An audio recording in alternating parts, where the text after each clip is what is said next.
I want their leader brought here. I want him brought to me. I want the revolution crushed.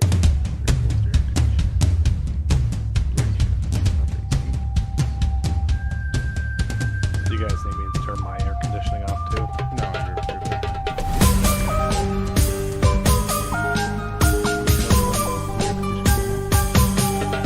I couldn't hear it, honestly. You're in Chicago. You don't need air. No. It's incredibly humid today. It's insane. No. Assalamu alaikum and welcome to Madam Luke's. My name is Sim. Along with me is my trusty co-host, Sheikh Amr. Assalamu alaikum wa rahmatullah. And the one and only Harry. Oh, where are you, Assalamu Harry? alaikum, guys. How y'all doing? All right. Well, Harry, you need your own intro song, bro. You know when Oh. when the guys from the WWE walk in. I think you did. You were just doing an acapella. Can you do that for us? I mean, we can do the intro. Why not? Based on I have my own intro shirt. How about that? I got this yesterday. Ooh, Check this eagle out. that is red, all white, these and blue people- eagle. Yeah. For all those people on X, by the way, shameless plug, follow me, Mr. Harry198 on X, and all those people who said I'm not American enough because I live overseas. Here it is. It's a batik with an eagle on it. Mort is deal out with it. because of COVID. Yeah. Didn't take the vaccine. He should have, right? No, he didn't take the vaccine. No, Mort- he did take the vaccine. He didn't take. I don't think he got Yeah, the but- boosters though. Yeah. Shafa Allah. Yeah. One man who definitely didn't take the vaccine is Sheikh Abdullah bin Hamid Ali, instructor at Zaytuna Smart man. and Smart Lamppost Initiative as well, right, Sheikh? Yeah, I can't keep up. You got so much stuff always going on. I can't And keep before we even started about that, I'm glad I should have followed your path, Sheikh, because I was not going to take the vaccine. I was always skeptical. I was scared. And I only have like two friends, which are Sim and Mort, and they are my like conscience. You know how Pinocchio has a Jiminy Cricket? We'll have two Jiminy Crickets. Yeah. And I was fighting it for a while, and they told me I'm a loser and I'm going to make things worse. So I listened to them, Well, and I yeah. got it. And then I found out all this research that's coming out. No, I look. We waited. What we said? We waited waited like a 6 year. months. Yeah. Like a year. six. It was like 8 months. At the Yeah. 8 month mark, I'm like, okay, people I trust aren't saying anything yet. Yeah. No one's saying anything. I don't see anyone falling over, and I'm like, all right, let's just Yeah. take it. I think Yeah. we were short term. I mean, alhamdulillah, it is what it is. Look, everything happens for a reason. Well, you It know was now, short-term, you though. know better, and I think it sucks for in the event that something really does work, and the Exactly. people doesn't have confidence in the system. Boy who cried wolf. Yep. You know, it's something that they actually come up with something that does work, and people are just like, you know what, last time you guys lied. Should we take- Mistrust is everywhere, Yeah. bro. It's on every level and facet, which is why we have a great panel today, inshallah.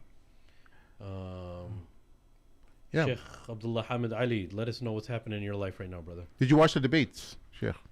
yeah, of course. What did you think? I think the same thing everyone else thinks, you know. So I think there's a consensus, there's an ijma, you know, that Biden sucked. Yeah. But I loved it because me and my kids watched it, and I'm not gonna lie, guys. Look, I'm a little condescending. For me, I watch it for entertainment purposes. Yeah. And I'm telling you, I haven't seen entertainment like that in a while. I'm serious. Like, I loved the fact that Trump was doing those daily briefings, not because I had trust in him, is because they were so entertaining, and I couldn't believe what was considered the superpower and the leaders of the free world. This is what we have. It's such a sign from Allah, bro, that no matter how intricate something is, it's all weak at the core, bro. Exactly.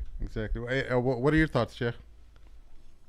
Well, I mean, I think that it's an unfortunate fact that, you know, that Biden doesn't run the country, right? Yep. You know, there's someone else, some other people who are running the country, which means that they're running the world. And, you know, we still don't know exactly who those people are. I mean, we kind of know, but at the same time, we don't, right? You We know, kind of know. Yeah. Yeah, I mean, but don't you think that it's pretty much the same with Trump too? Like, they're just giving. There's a guy. Putin has actually said it the best.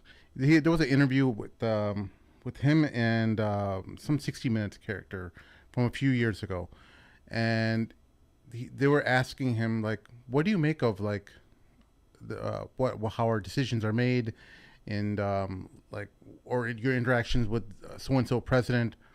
And he said, you know, what happens in the United States is someone comes to the president and gives they're wearing black suits, and they come up to him and they give him options.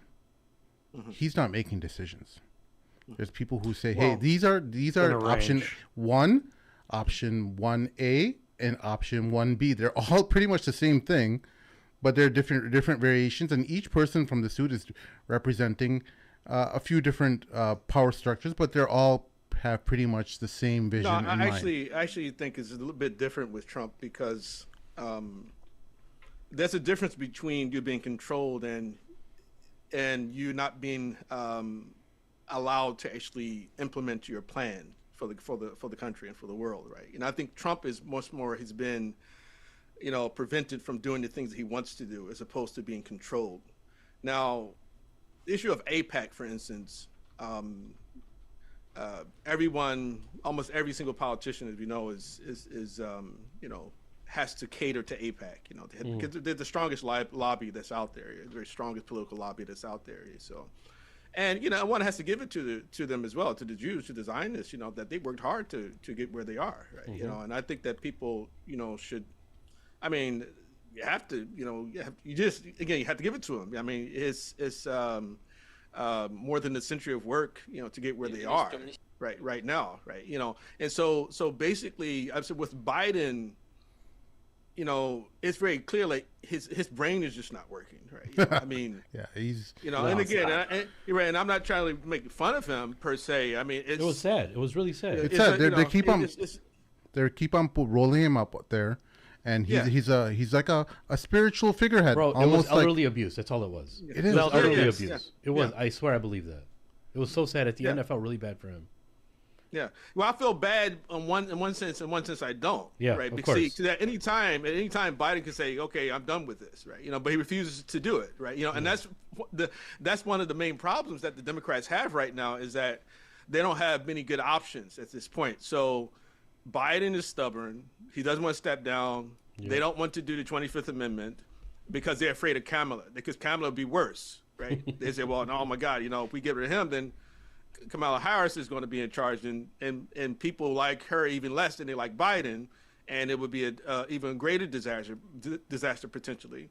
She can't beat Trump either, but then they want to bring in someone like Gavin Newsom to take the place of Biden, and they can't do that without alienating a large slice of the Democrat electorate, blacks and women, right? So it's like, well, she's the vice president, she should be next in line, right? So they don't have many good options there, right? And with all the lawfare against Trump, the attempts to ensure that he can't, return, that in itself gives me, it makes me believe that it is a bit different, because see, once you get in office, it's almost, now you're an autopilot. Now you can kind of you can make demands of everyone, and so. And Trump tried to do that the first time. In a lot of ways, he did get his way in a lot of issues, right? Except that the media and the establishment itself were just undermining his efforts. And like, for instance, he tried to pull the troops out of Syria. And they told him, the military told him, okay, no more troops in Syria, but they were lying, right? They were lying. It's different, with him or Biden. He's functional. Trump is still functional. Biden is not functional at all, right? And I don't see how anyone can believe that Biden actually runs the country or has been running the country. Yeah, nobody believes it. Yeah, it's over right. now. Nobody believes that. It's over now. So he's like, he could at any time he could say, okay, well, I'm too old, I can't do this anymore, I'm going to resign as president, or at least I'm going to announce I'm not going to be running again. But he won't do that, but he could have done that the first time as well. He could have decided that I'm too old and I'm not in good shape, I'm not fit enough for it, but they had to get rid of Bernie.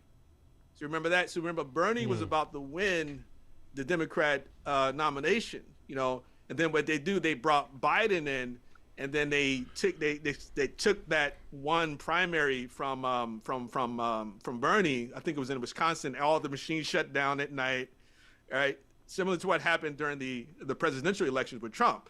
In a lot of those cases, these those states where there was a big disputes between, they were, what they call them, the states where it can go either way. For some reason, my brain's not working at the moment, but basically they did a similar situation with Bernie against Buttigieg, right?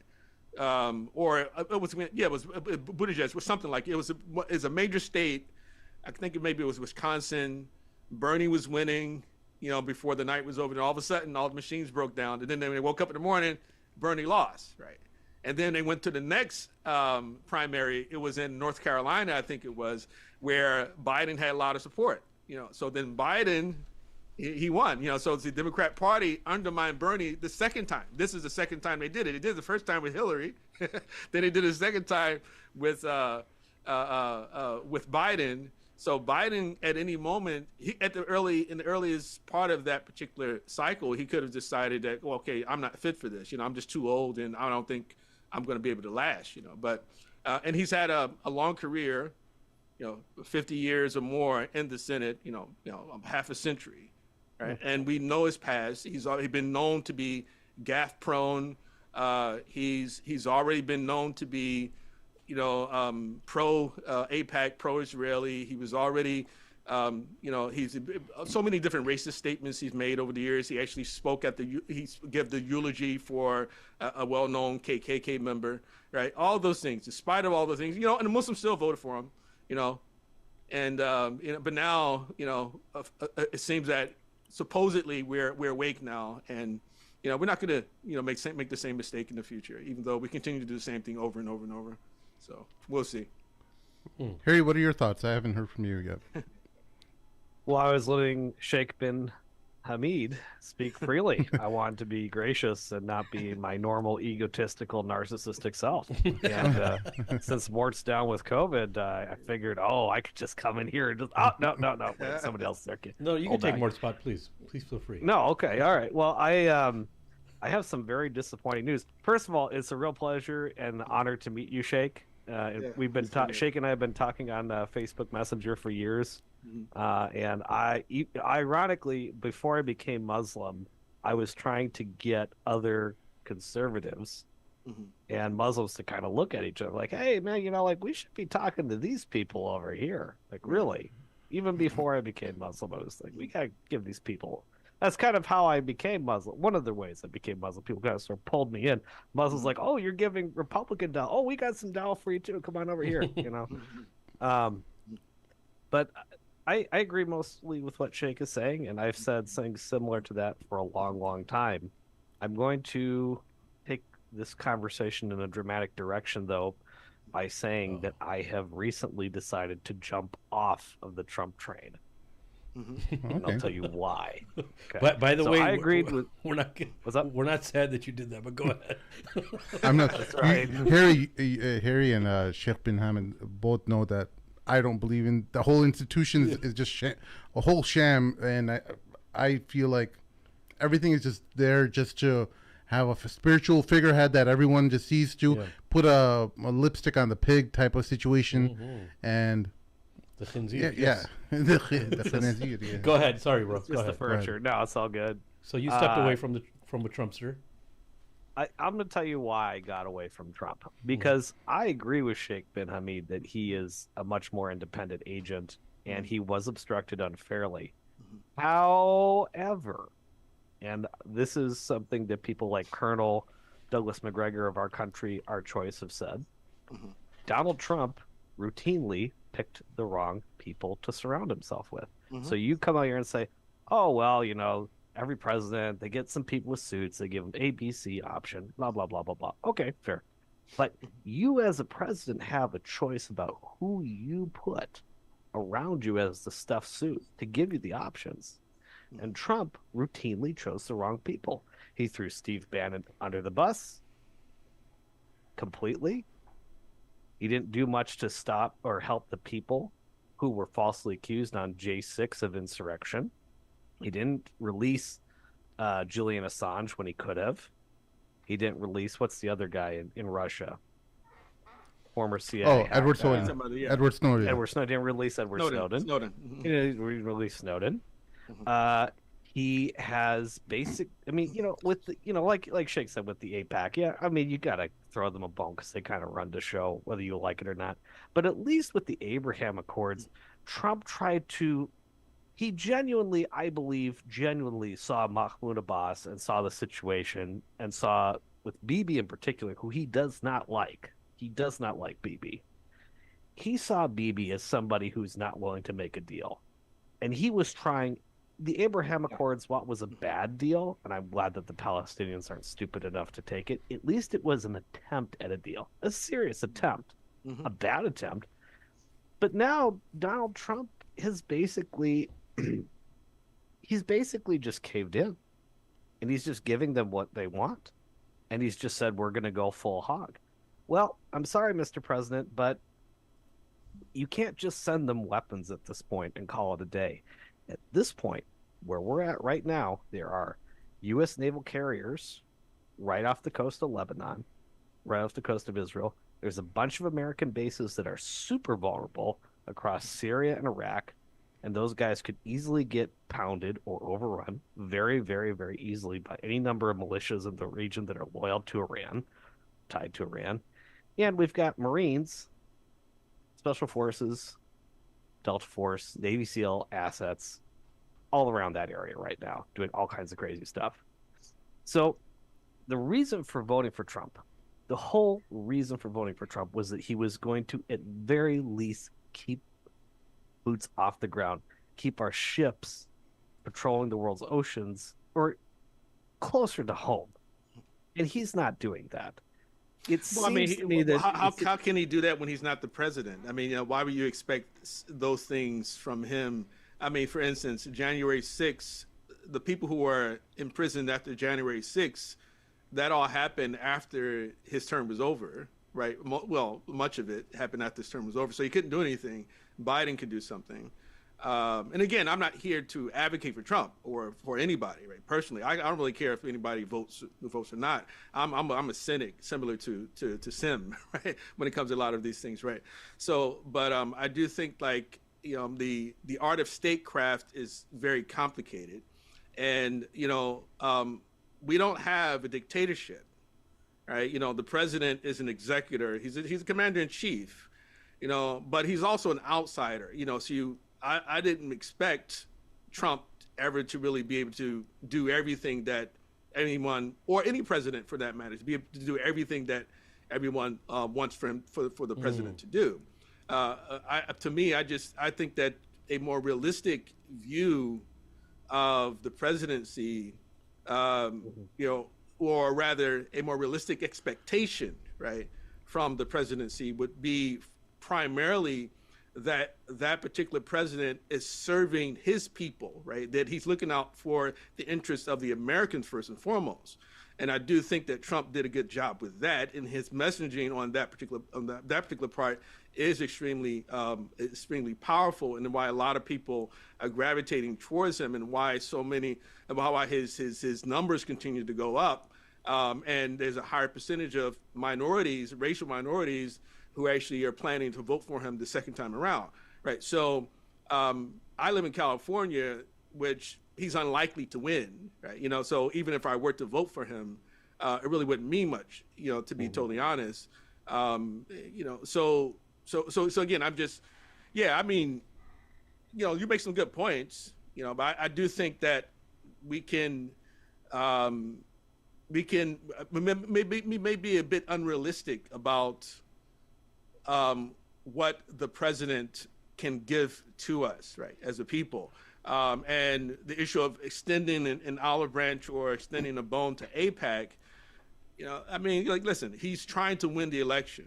Right? Yep. Anyone's trying to win the election has to appeal to the most powerful interest groups in the country, the most powerful lobbies in the country. RFK Jr. had to do the same thing, that he was looking really strong at first to me. And I was like, oh man, that's, his position about COVID and the vaccines and everything else they was talking about and exposing Fauci. And then all of a sudden, when Israel was brought up, He caved in. Everybody caves in. Yep. Right. Yeah. And if I'm gonna give you a little pushback on that, if you don't mind. please. Respectful Of course. pushback on that. Yeah. First of all, with the J6, I do believe he was still in office until the takeover, even after the election, after J6. When did he actually have to hand it over? He could have pardoned them by 20th. then. Yeah, they had no. Yeah, he could have still. I believe he could have pardoned them technically because he knew it was all nonsense. He knew that, and he never spoke up for them, or to the best of my knowledge, or visited them in jail. But as for, well, we got to throw a bone to AIPAC. I'm gonna go a little dark here. I don't think Bobby Kennedy and Donald Trump are just throwing a bone to AIPAC right at the last minute. I think they've been compromised, and the reason I think it would have been compromised is because, as we all know, the Epstein scandal was all about Mossad running an operation where they basically gave Epstein a bunch of money to operate as some sort of billionaire playboy who does stock trading. And the reality is he was just well, we all know that he was basically compromising many of the rich. Well, I mean, again, you're making like a really a wild sort of like suggestion, making a very wild suggestion about what they perhaps have on Trump. I mean, I think that there's a better explanation than, okay, well, they got something on Trump because of Epstein, and that explanation is that Trump is a deal maker. Period. That's it. That he prides himself on making deals with people. He wrote The Art of the Deal. And he'll make a deal with the devil, right? If he needs to, right? If he feels it's going to bring about some peace, is going to give the largest number of people some particular benefits, and I think I think that that's the root of his ideology, that he's a deal maker, right? He tries to bridge divides between people, and I don't think that there's really the very fact that they would have to run all of these fake criminal cases against him, in Atlanta, in Georgia, then in New York, and then the federal cases. It's like, okay, if Trump was so corrupt, why do you have to make up crimes against him? I didn't say he's corrupt like that. I didn't say he's corrupt. Right. Like No. I'm saying I'm saying you're suggesting he's compromised. He, morally compromised. Like, for instance, maybe he may not be morally compromised, but right, we know for a fact that they have had a Mossad sting operation targeting all of our politicians. Yeah, true. All of our major captains of industry. No, I agree. Yeah, I'm just saying. I just think that I just find that particular argument just less persuasive than, because, like I said, the porn star situation. It's like, okay, well, it may not be a moral compromise. They can't even prove that. I mean, so it's like, why would they go to the fake? Because he's been denying that he ever slept with the woman, right? And of course, it may not be a moral compromise. Yeah. Let me right, explain. yeah. It may not be a moral compromise. Yeah. It could be a compromise, like a threat. Like, we'll go after your wife and kids, which they might. And as some of his closest friends have said, he does not have the best security for himself or his family, unfortunately. So when I say he's compromised, it might not necessarily be that he's compromised, like they got naked photos of him in a chicken suit or something crazy like that. But look, it's really obvious to me when Biden is like clearly in their pocket. RFK was willing to speak out on everything, including the drug industry, and then including Israel. He was like trying to find a deal for the Palestinians, and then all of a sudden, Rabbi Shmuley comes over and has a little chit chat, and next thing you know, he's like gone completely 180 from where he was originally. Donald Trump was originally, before he ran back in 2015, very clearly saying we don't need to be getting involved in Israel's nonsense, okay? And then he's still saying the same. He still says that. I mean, he still says that. He said Trump's position is always been. Yeah, okay. Go ahead. Let me just make this point. Okay. Trump's position has always been that we're going to support our allies, right? But that support didn't mean sending troops over. We're going to support them with whatever they need to order them to fight their own battles, right? And they need to finish the job. He keeps saying that. So Trump is not calling for American troops on the ground in Israel. No, he's not. Right? Trump is calling. And again, I mean, I personally, I kind of feel like this particular conversation is not really, it's not really going to do much to move in the needle in any particular direction and anything. I was kind of hoping that we get into a bit more different types of conversations. Sure. But like I said, I'm not here to defend or advocate for Trump. I'm just trying to respond to things that I kind of feel that perhaps are not as like I guess you'd say as sound, all right, with regard to their explanations or reasoning for like why Trump happens to be the way he is. I'm like I grew up with Trump. I used to be in the hip hop. I used to be, I mean, everybody in hip hop, up until Trump ran for the office and anything, loved Trump, right? Even the mainstream loved Trump. Right, he was constantly on TV, and then all of a sudden, when he came out and he started to attack Barack Obama, this is the first time people really started to claim that Trump was a racist. They weren't even really saying he was a racist back when during the issue of the Central Park Five, right? Or the issue of like the issues of discrimination in housing, as people often bring up.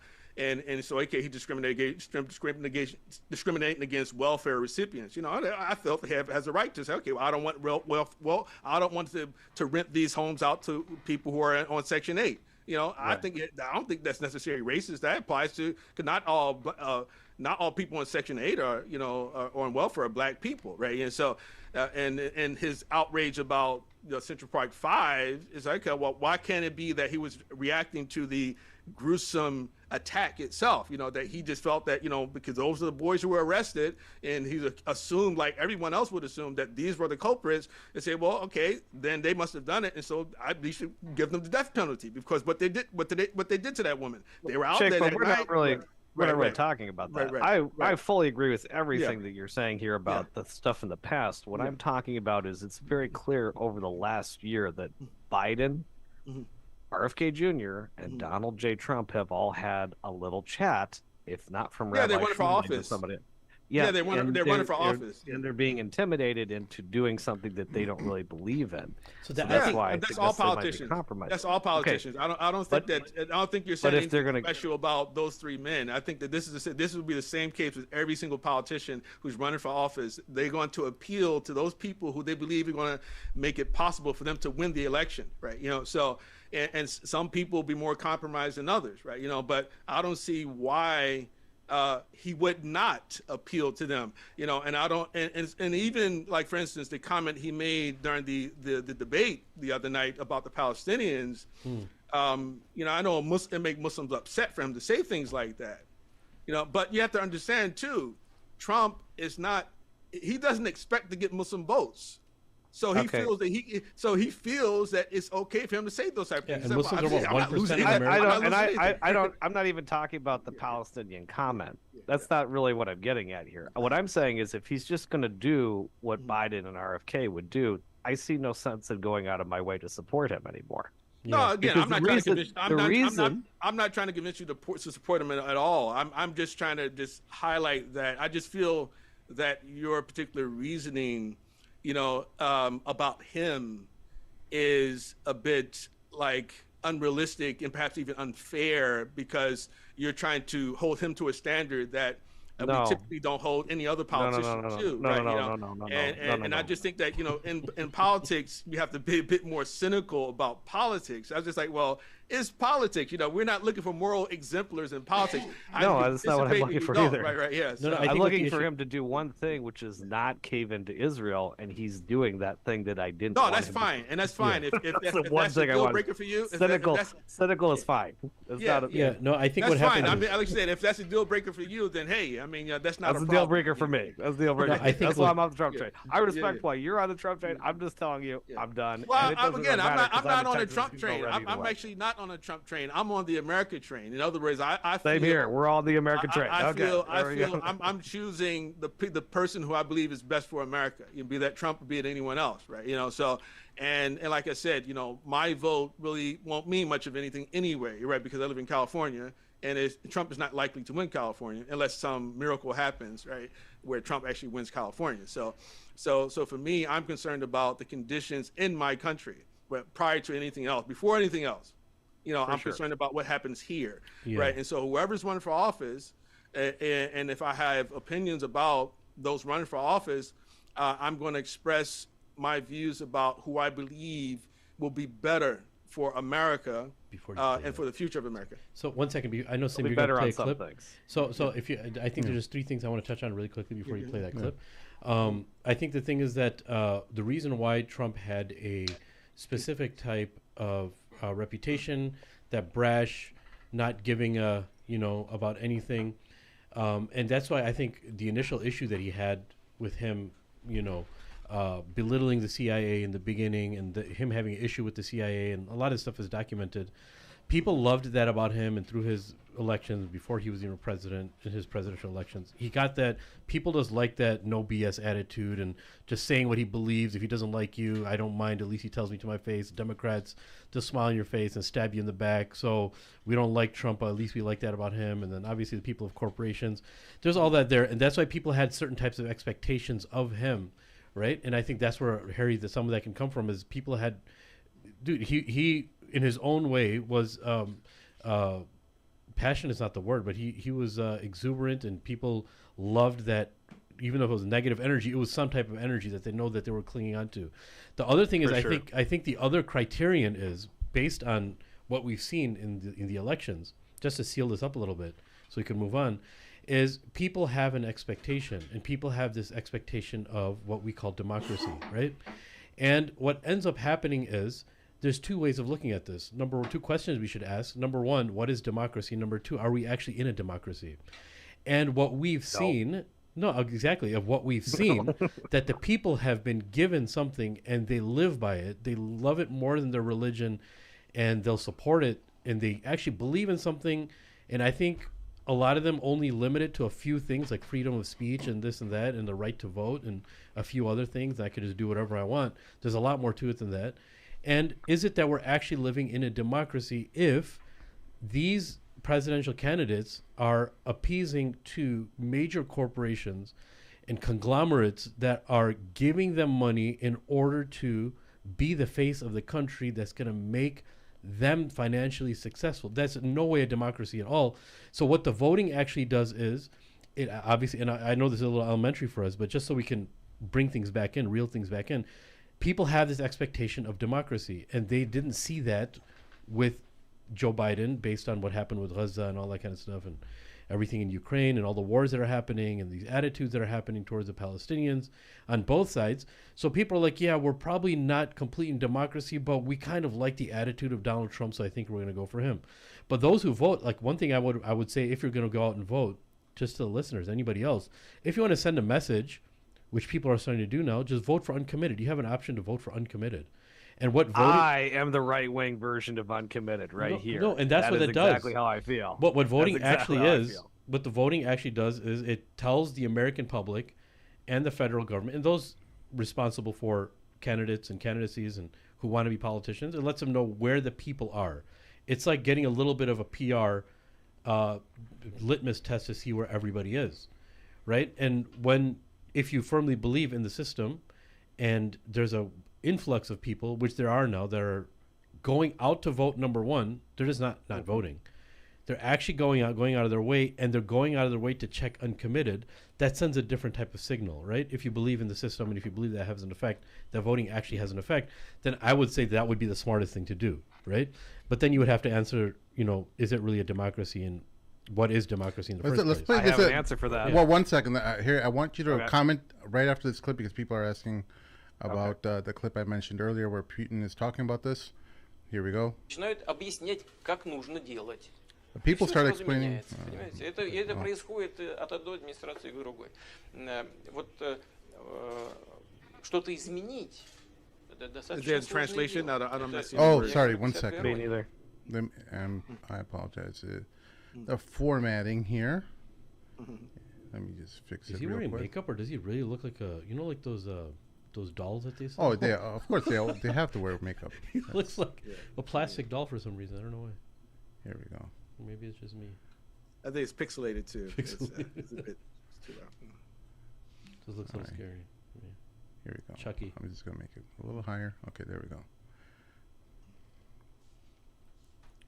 Понимаете, я уже You общался guys see him now? с одним президентом США, с другим, и с третьим. Yeah. Президенты приходят и уходят, а политика не меняется. Знаете почему? Потому что очень сильна власть бюрократии. Вот человека избрали, он приходит с одними идеями, к нему приходят люди с кейсами, хорошо одетые и в темных, как у меня, костюмах, но только не с красным галстуком, а с черным или с темно-синим. И начинают объяснять, как нужно делать. И все сразу меняется, понимаете? Это происходит от одной администрации к другой. Вот что-то изменить — это достаточно сложное дело. Это, я говорю без всякой иронии. Это не потому, что кому-то не хочется, а потому что это сложно. Вот Обама, он же продвинутый человек, очень человек либеральных взглядов. Правда? Демократ. Он же перед выборами своими обещал закрыть Гуантанамо. Сделал? Нет. А почему? Он что, не хотел? Очень хотел. Я уверен, что хотел. Но не получилось. Он искренне к этому стремился. Не получается. Не так все просто. Но это не самый главный вопрос, хотя это важно. Это трудно себе представить. Да? Люди в кандалах ходят там уже десятилетиями, без суда и следствия. Ну, представьте себе, Франция бы так сделала, или Россия. С потрохами бы сожрали уже давно. Нет, в Соединенных Штатах это возможно, и до сих пор продолжается. Вот, кстати, к вопросу о демократии. Но я сейчас не для этого пример этот привел. Я привел, потому что не все так просто. Но все-таки у меня есть определенная доля сдержанного оптимизма. Мне кажется, что мы по ключевым вопросам можем и должны договариваться. All right. So you're seeing him basically talking about the bureaucracy, the state of how the men in black suits come in. You can say a whole lot of things during your campaign, during your term, your vision for the country, but there's like a deep state that is operating in the background, and you can't piss them off. You can't say, I'm going to do something. I'm going to pardon so-and-so. I'm going to, take the country in a different direction than the way that this deep state operates. And the deep state, we don't know what the deep state is, like an amalgamation of different power structures. So so one of the things that you realize from the way Putin talks about this country is that he sees the direction or the way the United States is going forward in this country, especially when you watch the interview with Tucker Carlson. You see him carefully choosing his words because he sees a country making a lot of mistakes, and one of the philosophies of enemies is that if you see your enemy making mistakes, don't stop them. So it's a very telling and very honest and candid moment that Putin has here with these journalists. I'd like to give you an answer for democracy question. Go ahead. Oh, sorry, Sheikh. I didn't interrupt you. No. I just wanted to comment on the video. I think eventually we can work up to the democracy question. But the short answer. Well, go ahead and answer. Go ahead. I don't know. Okay. Well, I was just gonna say. I mean, the short answer is, and this, I don't know. I guess everybody's getting really cynical of disfranchised these days, but it kind of shocks me that people don't know basic U.S. history. Like, we've never been a democracy. Right. The United States is a decentralized constitutional republic. It used to be that you could only vote in an election if you were white and a landowner. Basically, that was it. So one thing, though, that the founding fathers did do well when they set up this thing that is not really a democracy, it's democracy-esque, it's decentralized. Thank you. Yeah. It's decentralized. And so the higher levels are more elitist inherently, always have been, but the local levels, and I think this is where Americans can really start to take back some of our power, is that the way the system was set up, before we had a constitution, we had the Articles of Confederation. We were basically a confederacy like Switzerland, and I know confederation gets a bad name because of the Civil War and slavery and all that jazz. But if you look at Switzerland, it is one of the longest standing republics. It's been surviving for about 4 centuries, and it's had a very peaceful and prosperous rise. Had we stayed with something more akin to the Articles of Confederation, had we maintained a better sense of community and local and state rule, I don't think the federal bureaucracy that we have now would be so powerful and dangerous. Because basically right now we've got a frickin' It's like, what's that movie, Gremlins? The Gremlins yeah. have jumped in the water. That's what the deep state is. We threw it in the water. It was little, like when we began. Now it's like, it's this huge, scary monster. Nobody has any real control over it. And so I would say that if we want to start taking away from this federal government that's had this huge deep state evolve around it that is just unshakable, part of the reason I'm disenfranchised and not voting, it's not just because I'm trying to send a message. It's also because I'm kind of saying, okay, this is a rigged game. I'm not playing this game. I'm just going to start focusing on my community and state. I think either focusing on secession movements like Brexit, similar to Brexit referendum. I know Sheikh Abdullah and I have talked about this before, or just focusing on taking your community and state power back more and more away from the feds. And I always say this to people, don't join the military right now. Go join Border Patrol. Go join the state police. Or even Go local join your politics, like local police and politics. sheriff's department. Local politics Yeah, is good focus stuff. locally. You can't Yeah. fix this stuff. Yeah.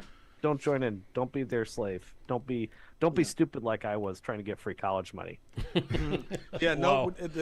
nowhere in the Constitution does the word democracy appear, but the word republic does Yes, sir. appear, right? So America is a constitutional republic, and of course that doesn't mean that it doesn't entail or include democratic elements. Yes, You know, sir. it's not a pure democracy like sort of ancient Athens, where every legislative decision was decided by the majority of the population. Like it's not only just the aristocrats, but it's like everyone. We want to pass a new law, and then, if 51% of the population decides, okay, well, this is the rule, the 49% they get alienated. So it doesn't matter. This is the rule. You got to follow it, right? So, and in a republic, we have representative. In a constitutional republic, you have representative government. In other words, many of our leaders we do elect, like the House of Representatives, of course we have the populace largely elects them, but the president, the electoral colleges, technically, they actually elect the president, they appoint the president, and the president appoints, the members of the Supreme Court, and then there's some something like that. It happens at times in the Senate as well, right? So the higher ups, you really don't. The average person doesn't really have much of an effect on what happens all the way at the top, right? But we do, for the House and in our local governments, yes, we can have an effect there and sort of putting them into office. And once they're in office, then they're supposed to represent our interests, right? As opposed to, every time a new issue comes up, that now we have to appeal to the people again. Hey, what do you want to do? No, they don't do that. They're autocrats. Once they're in office, now they're autocratic, right? So until the end of their terms or until they're impeached or something like that, that's just the way that our government works. It's not a democracy. It's not characterized as democracy, although it's not really wrong to say that we are a democracy, right? Because when people think of democracy, we think of what we have, right, as a democracy, so in that sense it's not wrong to call it democracy, but it is the technical name to what we have is called a republic or a constitutional republic, right? Now with respect to like what Putin had to say in the video, again, this is what he says. Again, it's to many people it's common knowledge, right? If you understand the way that our government works, there's no surprise, right? About this. And many people have known for decades that this is where it's working. Most people just don't happen to know, right? And then when we come to the realization, okay, well, our government or the president is not an autocrat, or the president has very limited, a very limited number of decisions that he can actually enforce, right? And he's supposed to be enforcing the wishes of the Congress, right? They're lawmakers. He's the executive, right? So, it's that's why I say that cynicism. You have to have some amount of cynicism, if you're actually going to be involved in politics in any particular form. You're going to be involved. You can't expect to get everything you want first and foremost, and you can't expect to see in office, like again, a moral exemplar, right? Although I would say that the way that the reason that America is falling apart, I would say, is because the condition, right, which would make America successful, or the conditions which made America successful at its beginning has been abandoned. In other words, like for instance, there's a quote from John Adams. I can't remember exactly how it goes, but basically John Adams, he talked about how this Constitution was made for a religious and moral people, without which it cannot work, right? So once you start allowing immoral people, right, or people who don't believe in God, for instance, or people who are immoral in other particular ways to actually to hold power, and you don't have you don't have stringent standards, in other words, if you don't discriminate, right, about those who are actually in positions of power, then your civilization is going to unravel, right? So you have to discriminate, right? There's no way around it, right? If you want to preserve your traditions, right? And this is why, again, contrary to what a lot of people may understand about, like, for instance, even like immigration issues. Okay, why do you allow certain immigrants in and certain immigrants you don't allow in? Or why do you test them before they come in? Why do you want to make sure that they speak the same language? Why do you want to make sure they understand something about the way that our government operates? Because you want to preserve your tradition, right? You don't want to have people who actually come into your country and they just fulfill the age requirement and the resident requirement, to hold office, and then you just let them in. But the problem, and the fundamental problem, I feel, is what went wrong was that once they got away from that, and then God stopped meaning as much as it used to mean, morality started to mean less.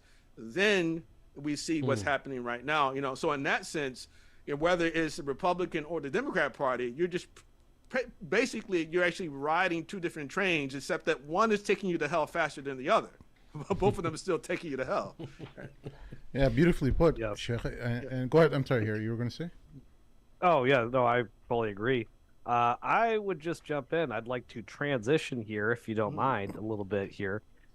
Sheikh, this is originally why I asked Sheikh to come on here. Without being too long-winded, as best I can tell, in my opinion, the United States is mirroring the collapse of the Roman Empire, which sometimes when you hear the alt media talking about the decline of the United States, they talk about the U.S. dollar and the U.S. government and the U.S. empire as if it's going to collapse next week. And for comparison, the Roman Empire, the Roman denarii, and the Roman society, that took many years to build and took even longer to fully give out. So, for example, some people forget about this.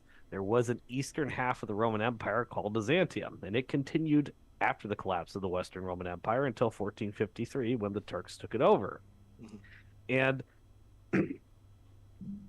switching up here, one thing that I've noticed in the last few years in my journey to Islam is the way Christianity came into Roman Empire somewhat mirrors, in my opinion, how Islam is coming into the American empire.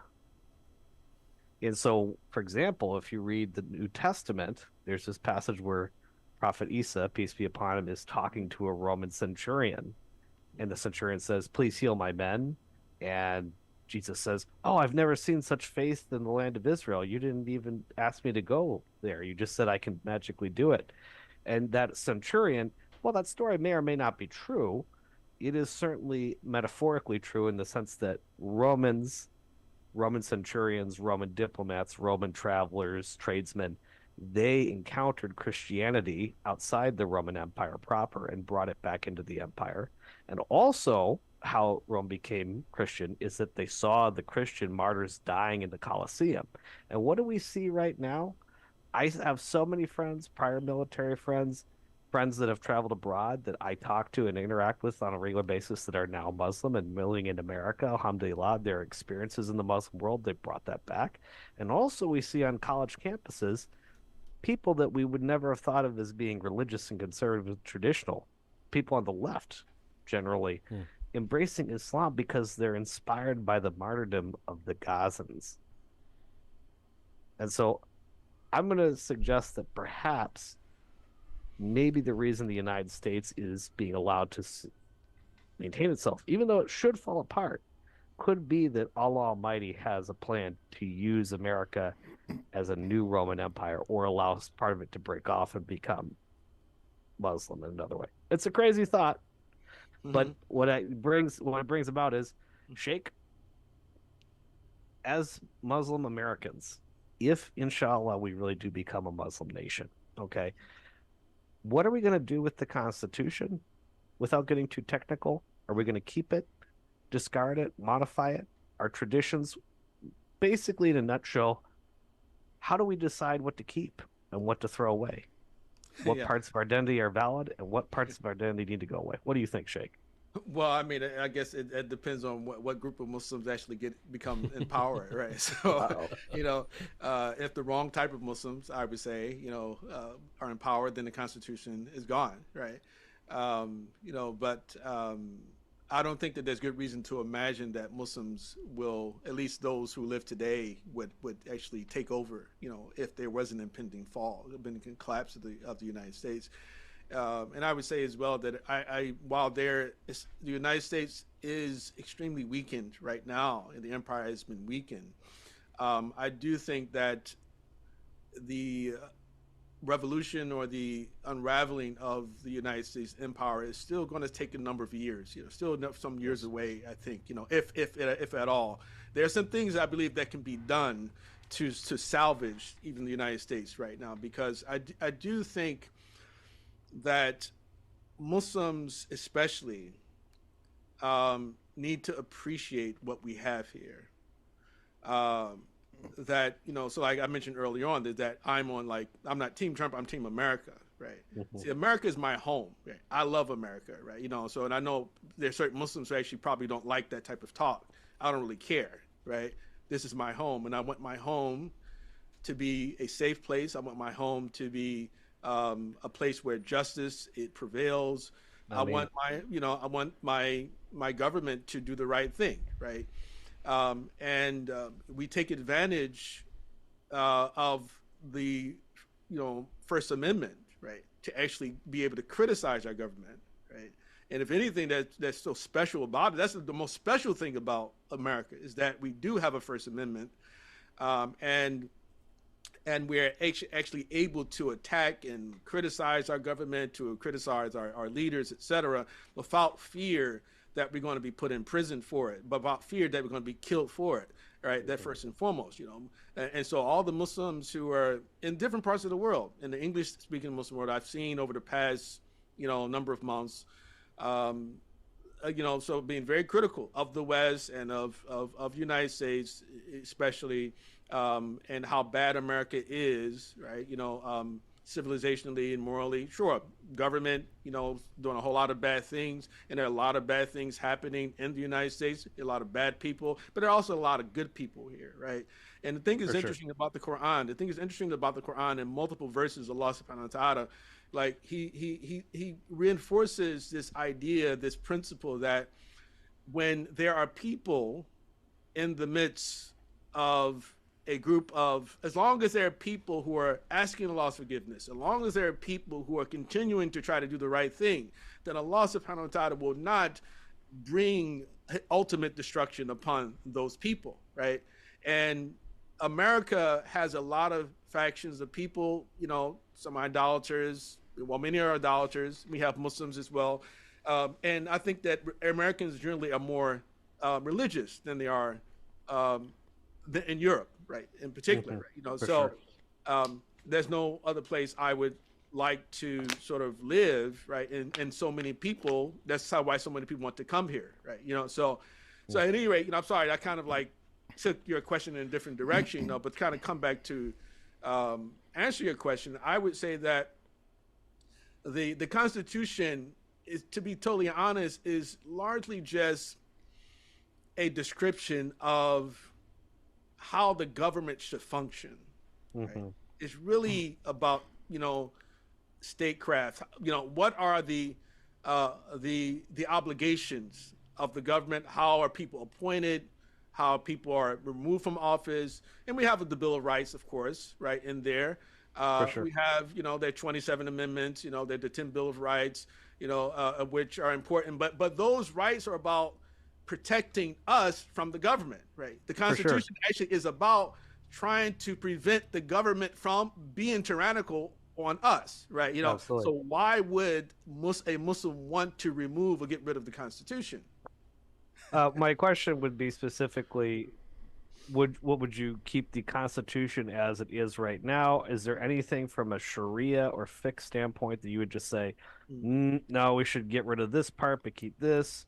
Or would you just throw the whole thing out and start over from scratch, keeping some of those principles that you're talking about, prevention of tyranny, protecting rights, et cetera, et cetera, et cetera? Could we just replace it with the Constitution of Medina and call it a day? What do you think? You like the document as it is?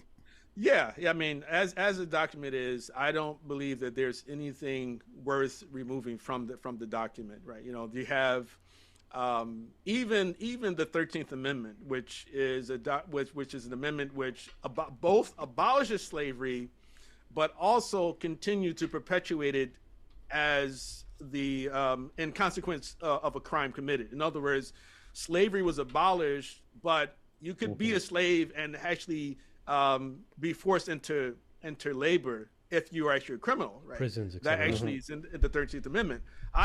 Even the 13th Amendment, I personally don't find to be problematic, right? To be totally honest, when you understand it in its proper context, and especially when you compare it to the Islamic teachings about slavery as well, right? Because slavery was in the same way. It was a punishment for the enemies of Islam, right? Who fought against the Muslims. They became captives. One of the things that could happen to you, you could become a slave, right? A slave. Right. So I personally, and actually even recently, I just actually read through the Constitution again, because you had said you wanted to talk about this today, and I personally don't find much or anything, to be totally honest, to be objectionable. You have, the 14th Amendment, it legalized, it made former slaves actual citizens, naturalized their citizenship. The 15th Amendment gave blacks the right to vote. The 18th Amendment gave women the right to vote. And so, you have, Sheikh, I think wouldn't you? I believe it's 18th, right? Sorry to cut you off. Wouldn't you say not necessarily removing, but adding something like in the preamble? The amendment process is possible. Again, like for example, we the people, like that's indicating the legislation belongs to the people. Whereas as Muslims, we believe legislation belongs to Allah, and that would be the frame of reference. And it's not necessarily that we're saying the people don't have a right to choose who their leaders are, but to add subtext to an Islamic constitution, you want to frame it with some parameters that the ultimate legislation and authority belongs to Allah, and everything is within this document is within those parameters, right? You kind of establishing a framework. I don't see any obligation to do that. One, because the Prophet sallallahu alaihi wasallam did not necessarily do that. Like, for instance, what we call the Constitution of Medina is not really a constitution. It's just the word we use, to say, okay, well, we have our own constitution. I mean, it was more like a document which clarified the sort of the standing and the level of relationships, or the dynamics of the relationship of the people of Medina, right? How they would interact with one another, how it was, there were strategic alliances developed that were mentioned there. There was, that we're in alliance with this group against that group. If anybody wants to attack the city, then we're all going to defend the city.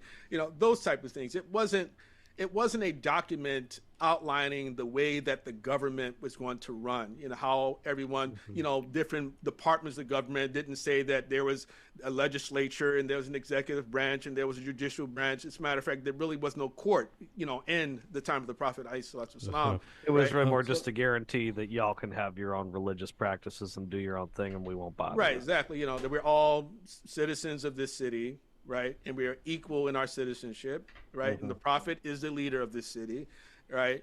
and we're in alliance with these people, that people, and those people, right? And if anyone betrays us, then all of us are going to stand against those people who betray us. I mean, it was, it was not the same, right? When we looked and we compared the two documents. So Let me ask you a question, if you don't mind. Oh, I'm sorry, Sheikh. I didn't Not mean that to Sheikh cut you Amr off. wants to say something. Yeah, no. So I think that there's a lot of nuance to this, and I understand what you guys are saying, but so there's a lot to unpack here, so I'm trying to do this as fast as I can. As far as the Constitution of Medina is concerned, right? The situation, and this is just all listeners, just look at the Constitution of Medina. It's a beautiful thing, but it is relative to the size of the state of what Rasulullah established to their time, and that what was necessary, right? So what do I mean by that? You have multiple people who have extracted from what we know as the Quran, Hadith, and the extrapolations from that, which is known as fiqh. So I want you guys to imagine we have the Quran, we have the Hadith, we have ijma' of the Sahaba, we have qiyas, which is like analogies using criterions based on other modes from the Sharia. And what the scholars of fiqh did was, in all embedded within the chapters of fiqh, whether it's salah, whether it's zakah, sawm, hajj, contracts, marriage, divorce, what they did was they extrapolated specifically rulership from it. We have Imam Mawardi, we have, for instance, Farra, who have books which are known as Ahkam Sultaniya, which are specifically geared towards the Qadi, the judge, and the ruler of the Muslims, codified, making it easy as a manual for rulers to conduct themselves. Even, Imam Mawardi has Nasihatul Hukam, like advice for hukam, for rulers, and it's obviously filled with fiqh and with beautiful, very tastefully, right? But what ends up happening is that the farther we go in Islamic history, meaning closer to the present, more issues come up and more documentation takes place within fiqh, and that's the evolution of fiqh, right? So even if we come to contemporary time, there's multiple people who have come out with, and this is a ijtihadi issue, it's a matter of fiqh, which have come out with even contemporary matters of an Islamic constitution. There's some Egyptian scholars that came up with it. Some of them were actually very careful because of political landscape, so you have to take that into consideration, right? And there's many Islamic groups that have come out with, whether they're academic groups or not. So the constitution itself that we have contemporarily, I would say, Allahu alam, but it can be a good add-on of many issues because it's strategy and matters of dealing with Congress, matters of dealing with the House of Representatives. And then obviously the fifth article has all the amendments, if I'm not mistaken, right? Which Islam, for the most part, has some understanding. And the reason I'm saying this is before people get triggered of saying that I'm making some comparison between what the fuqaha have documented as is an Islamic constitution and what Americans have, is that when Rasulullah says salam, for instance, if you go on buying and selling, right? Forward buying, which we have the chapter of salam. Salam it's just forward buying, basically. When Rasulullah salam saw the people practicing forward buying, salam, and he saw it and he told the Sahaba, this is something good. I think we should do this, right? So there's matters in the Sharia, and there's a axiom from this, which are the things that are in matters of al-mu'amalat, buying and selling, and of traditions, custom and traditions. They're not haram by default. They're all halal by default as long as there's no hurmah, as long as nothing is preventing it from happening, right? So can we see in the American Constitution where there's things that agree with Islam? Of course, right? Because they're all strategical things. But the issue that I have is that it's very godless and is intentionally godless. And Islam, where is the constitution godless? It doesn't does it have anything of sovereignty, like as far as sovereignty of the creator in it, well, the framers of the Constitution also remember that these are the same people who actually wrote the Declaration of Independence. Yes. And how does the Declaration of Independence begin? Mm-hmm. God is mentioned in the Declaration of Independence. Yes, you're right. Yes, these were people who believed in God. They were not all Christians. Most of them were not Christians, and they were not all deists either, right?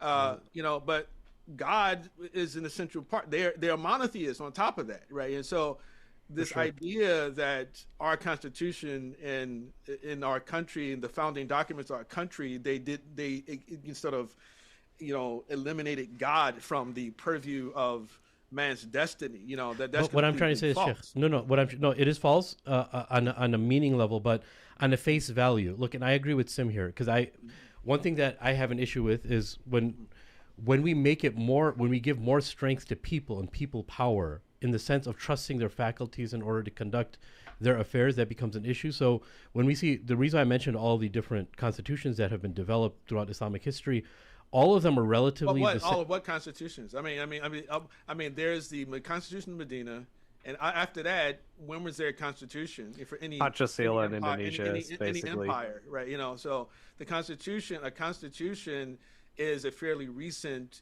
thing in human history. This is very unique. Right, and as a matter of fact, it's what we call it, right? As a matter of fact, and everything, to actually even suggest that the current constitution, in order for it to become more Islamic, we have to put Allah's sovereignty into it and everything. That in itself is fundamentally, we're actually we're legitimizing the nation state, right? So we're just simply following the nation state model and then putting the best mellow on top of it, right?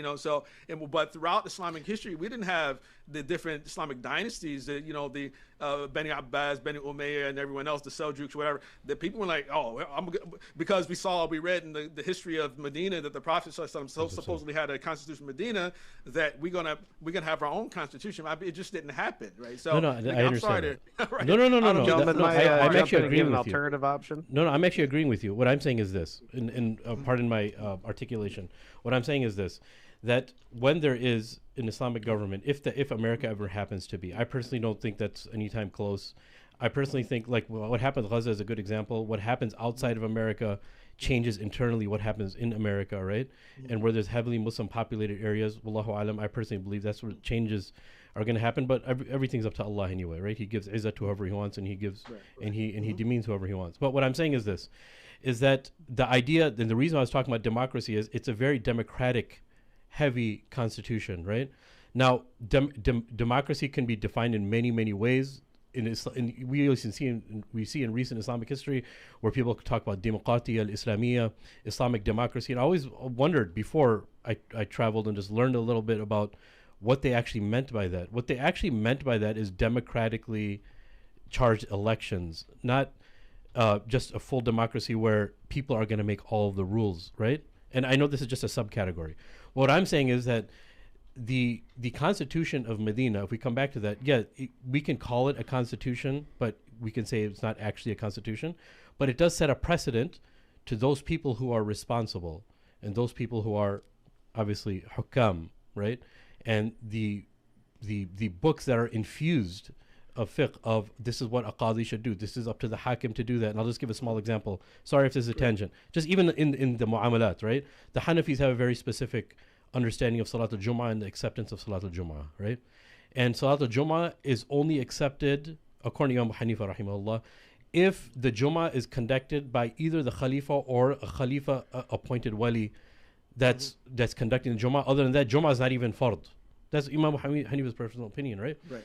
So all these things that are codified within fiqh, if I'm not mistaken, Imam Mawardi refers to it as something, what we call now a dastur, right? But it's something that is the manual for a hakim to conduct himself. And they always start with, obviously, the sovereignty of Allah, that Allah is Allah is the sole ruler of this state, the Quran and the Sunnah, and all those things are mentioned. And the reason why I have an issue with the Constitution of it being maybe an add-on is because it's completely naked of all of that. It's naked of, now I understand what you're saying is we're legitimizing power, right?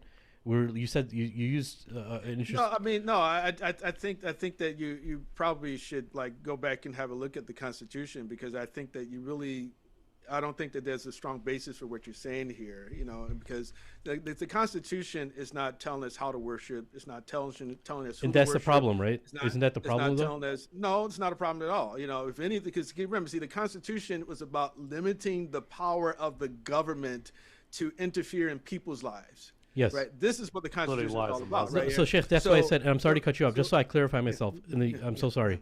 The reason that's why I said it can be an add-on, because it talks about certain strategical issues of how to conduct yourself, but it's still naked of a full understanding of what Islam is and expectations of people who are to be governed, right? It's talking about on a certain level, yes, those things can be kept, but I don't think that that is suffice and that's enough, right? Yeah, again, I mean, my fundamental contention is that to even insist upon there being a constitution, right, fundamentally legitimizes the nation state as the Islamic model, when in fact there is no precedent for the nation state being, what is, Islamic form of government, right?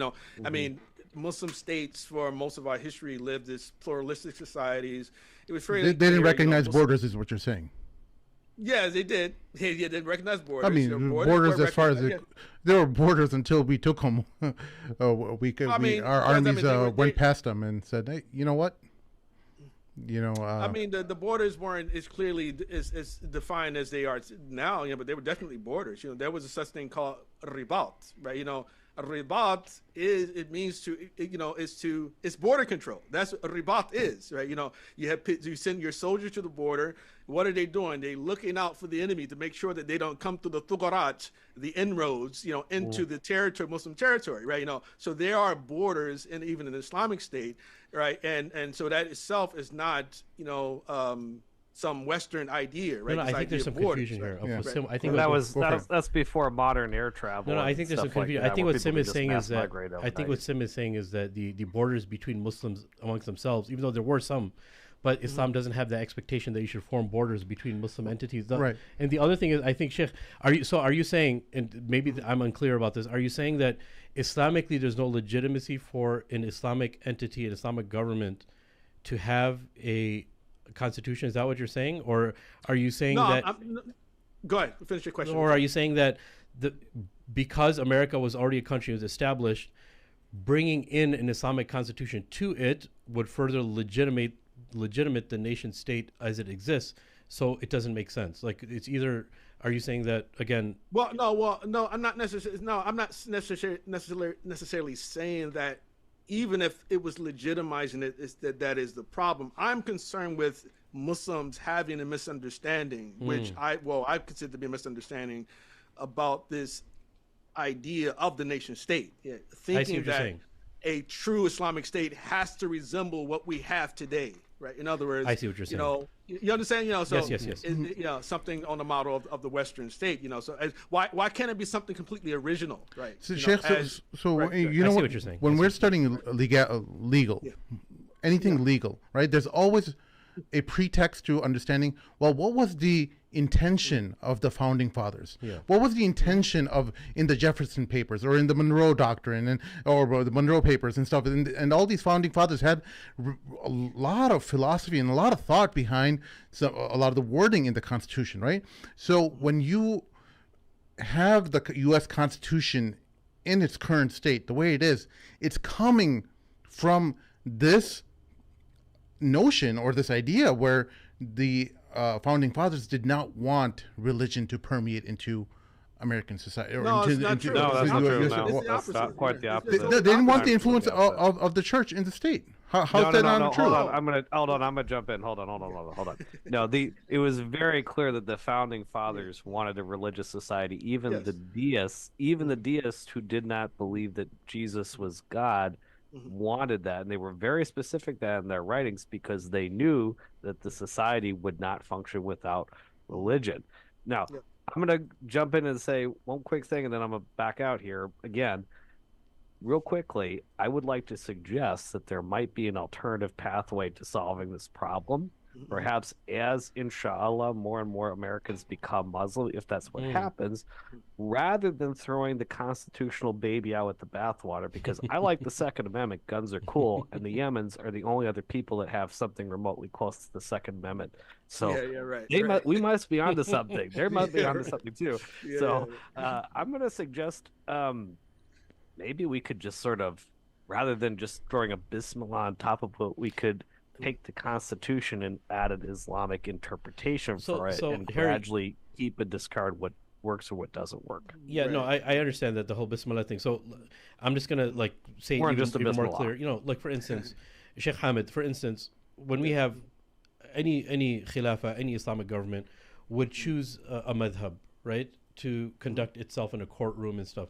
So am I just being oversimplistic in saying, like, for instance, the Turks are Hanafi, and they were. The Uthmani Khilafah was heavily Hanafi in courtrooms, the way the Khalifa conducted himself, all the articles that they had in the Majalla, right, of the fiqh, of fiqh and understanding maxims in fiqh. So wouldn't it just be simple enough to say that every Khalifa or every Khilafah chooses and adopts a madhab, and that's their constitution? No, because the madhab is not really giving like clear direction on the powers of government, the limitations of government. You have independent scholars who have written about statecraft, like you mentioned, Imam Mawardi, for instance. Says Imam Ibn Taymiyyah has his Siyasa Shariah. There's Imam Tartushi in his Siraj al-Muluk. I mean, there are multiple books that have been written by independent scholars about the art of statecraft, you know, how the Khalifa should operate, you know, and, you know, the relationship between the governor and the governed. But these are largely sort of like idealistic type of visions, right? You know, like Imam Mawardi was writing, he wasn't articulating what he was living, right? He was articulating what the ideal should be, to be totally honest, right? So those are the type of books. I mean, the madhab itself is not going to actually give you those, like, for instance, I mean, and this is one of the things I wanted to say earlier too, is that, you know, so the Constitution, like I said, the Constitution is not giving you advice on how to worship, who to worship, or the buying or selling, those type of things. But at the same time, you know, I don't think that it should, because the type of issues that it deals with are things that Islam doesn't have clear instruction or direction on. Right, you know, but that's why so if there was an Islamic alternative to the things, to the details that we find in the Constitution, I was like, get rid of this and put this there. It's like, well, I mean, okay, well, where do we find, you know, the separation of powers? Where do we see, I mean, federalism, you know, as opposed to, like, you know, states' rights, you know, I mean, we're not, you know, how many even voting, right, you know. Where is Islamic position on voting, you know, and how do the people, the common people, participate in the election of their leaders? You know, we don't have that stuff. All of Islamic history, we haven't lived under governments, and this is one thing that sort of cracks me up too. Is like quite often when I see Muslims, especially on social media, especially in light of what's happened with Gaza, may Allah subhanahu wa ta'ala, He grant them relief. You know, they're talking about like the Muslim autocrats, like so often and so much as if like Muslim governments have been democratic for all of our history. Is that no, we haven't been democratic. You know, that you know, there's a certain way that the Khalifa became the Khalifa, right? You know, and so it's the decision about who became the leader had nothing to do with the vast majority of the Muslims, right? So this idea that Muslims have something to offer, right? Modern states, when it comes to democracy, quote unquote, again, it's like, okay, well, how can we say, okay, well, this needs to go and replace it with what? Well, we don't have anything to replace it with. I mean, we don't have anything in the books about, okay, traffic laws, right? No, but that's Sheikh. But so right, you know, I understand what I'm saying. Things like so it's those are contemporary. I mean, not contemporary. Those are things that are obviously there's a place for what is Islamically bound, what is Islamically binding upon everybody, what is between the people, what is a fard al-ain, what is fard al-kifaya, right? Generally, what I understood what was to be included even in some of these Dustur Islamis or these Islamic constitutions. But then you have those things that are a part of culture and people are free to do whatever they want, right? So my question would be, is it just that if, again, in a hypothetical situation, and an optimal situation, is it up to the Khalifa and his cabinet and the people who are responsible for this cabinet to make sure that they're doing what they're supposed to be doing? Is it just for them to refrain from haram and that's it, and just do the best to be a successful entity and refrain from haram? Or is there a certain type of writing or what would resemble a constitution of how the Khalifa is supposed to be conducting himself. And look, Islamic history, I'm not going to romanticize that Islamic history was exactly like the Khilafah of Medina, of Muhammad sallallahu alaihi wasallam, I should say, or of Umar radiallahu an, and the justice of Umar, because even then it wasn't completely formulated. It was just a personality that had a people around him that trusted his leadership, that would trust his judgment, right?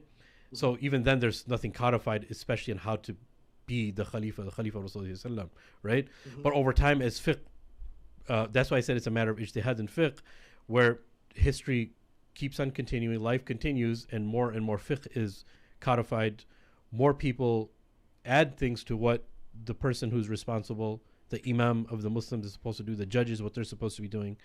And so my question is that, do we just take all of that into consideration and hope that the nasiha is given properly to an Islamic just ruler, or is it that his responsibility is just to stay away from haram and that's it, and there's nothing actually of how to conduct himself properly, like, you know, he doesn't have to adopt something? No, I think that, I mean, we know from the inaugural address of Abu Bakr as-Siddiq radiallahu an, you know, that he sort of set the standard, right? Yeah. You know, in his words, and he called the believers to set them straight when he gets out of line, right? Yeah. You know, الصدق الأمانة والكذب الخيانة, right? You know, القوي ضعيف عندي حتى, you know Yes, it's a very powerful like khutbah he gave, and Omar had similar very powerful inaugural address along those lines, right? You know, but I think that because of, you know, the rise of democracy, that we've been indoctrinated into what we call sort of like the dynamics of power, or even the ambition for power, the search for power, right? You know, and what I believe is that the vast majority of people on the planet, they can care less the type of government they live under, as long as they're able to eat well, they're able to sleep well, right? You know, they feel safe, they're able to move around, and they feel safe, right? Et cetera, et cetera. That's the vast majority of the people. They don't really care. That's right? true. You know, they That's don't. True. You know, they're not concerned with it, right? And if an autocrat can provide that level of safety, security, you know, nourishment, et cetera, those type of things to their citizens, and their citizens seem to be happy, why should we care that they don't have elections every single year, or every 4 years, or 5 years? Why should we care, right? Especially after discovering, so many of us are discovering now, that democracy is just a farce anyway, right? You know, we've seen it before, right? Right. So it's, you know, we've seen it in the past. Okay, well, they didn't like the elections in Algeria. Oh, well, okay, we got to get rid of these guys. It goes way back. You know, Algeria, then they did it for the Palestinian Authority. You know, they were Hamas one. Oh, no, that's the wrong, they elected the wrong people. Anytime the wrong people get elected, then, you know, there's some type of coup, some overthrow, there's some destabilization that happens, right? You know, and so same thing here in America right now. Trump is the wrong person. Coming back to Trump. Trump was not supposed to win, right?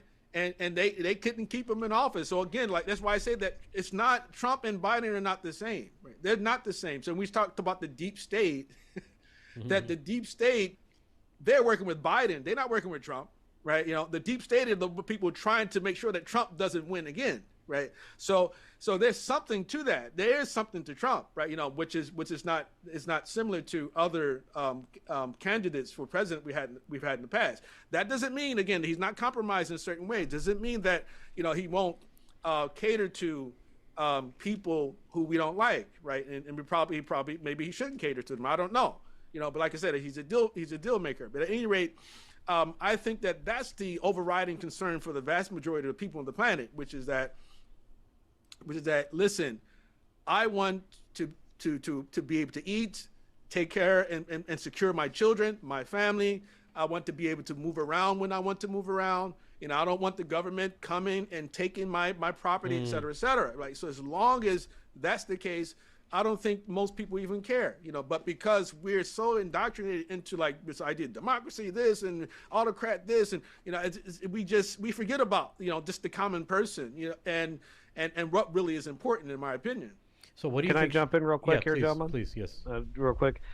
Something about democracy that I've noticed as a amateur student of political science, perpetual never-ending student of political science.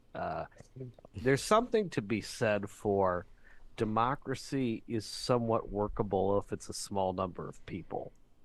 I forget, there was a study that was done recently, and I do like to nerd out on these sort of political science topics, that countries that are the happiest, most productive, the safest, tend to have less than a certain number of people.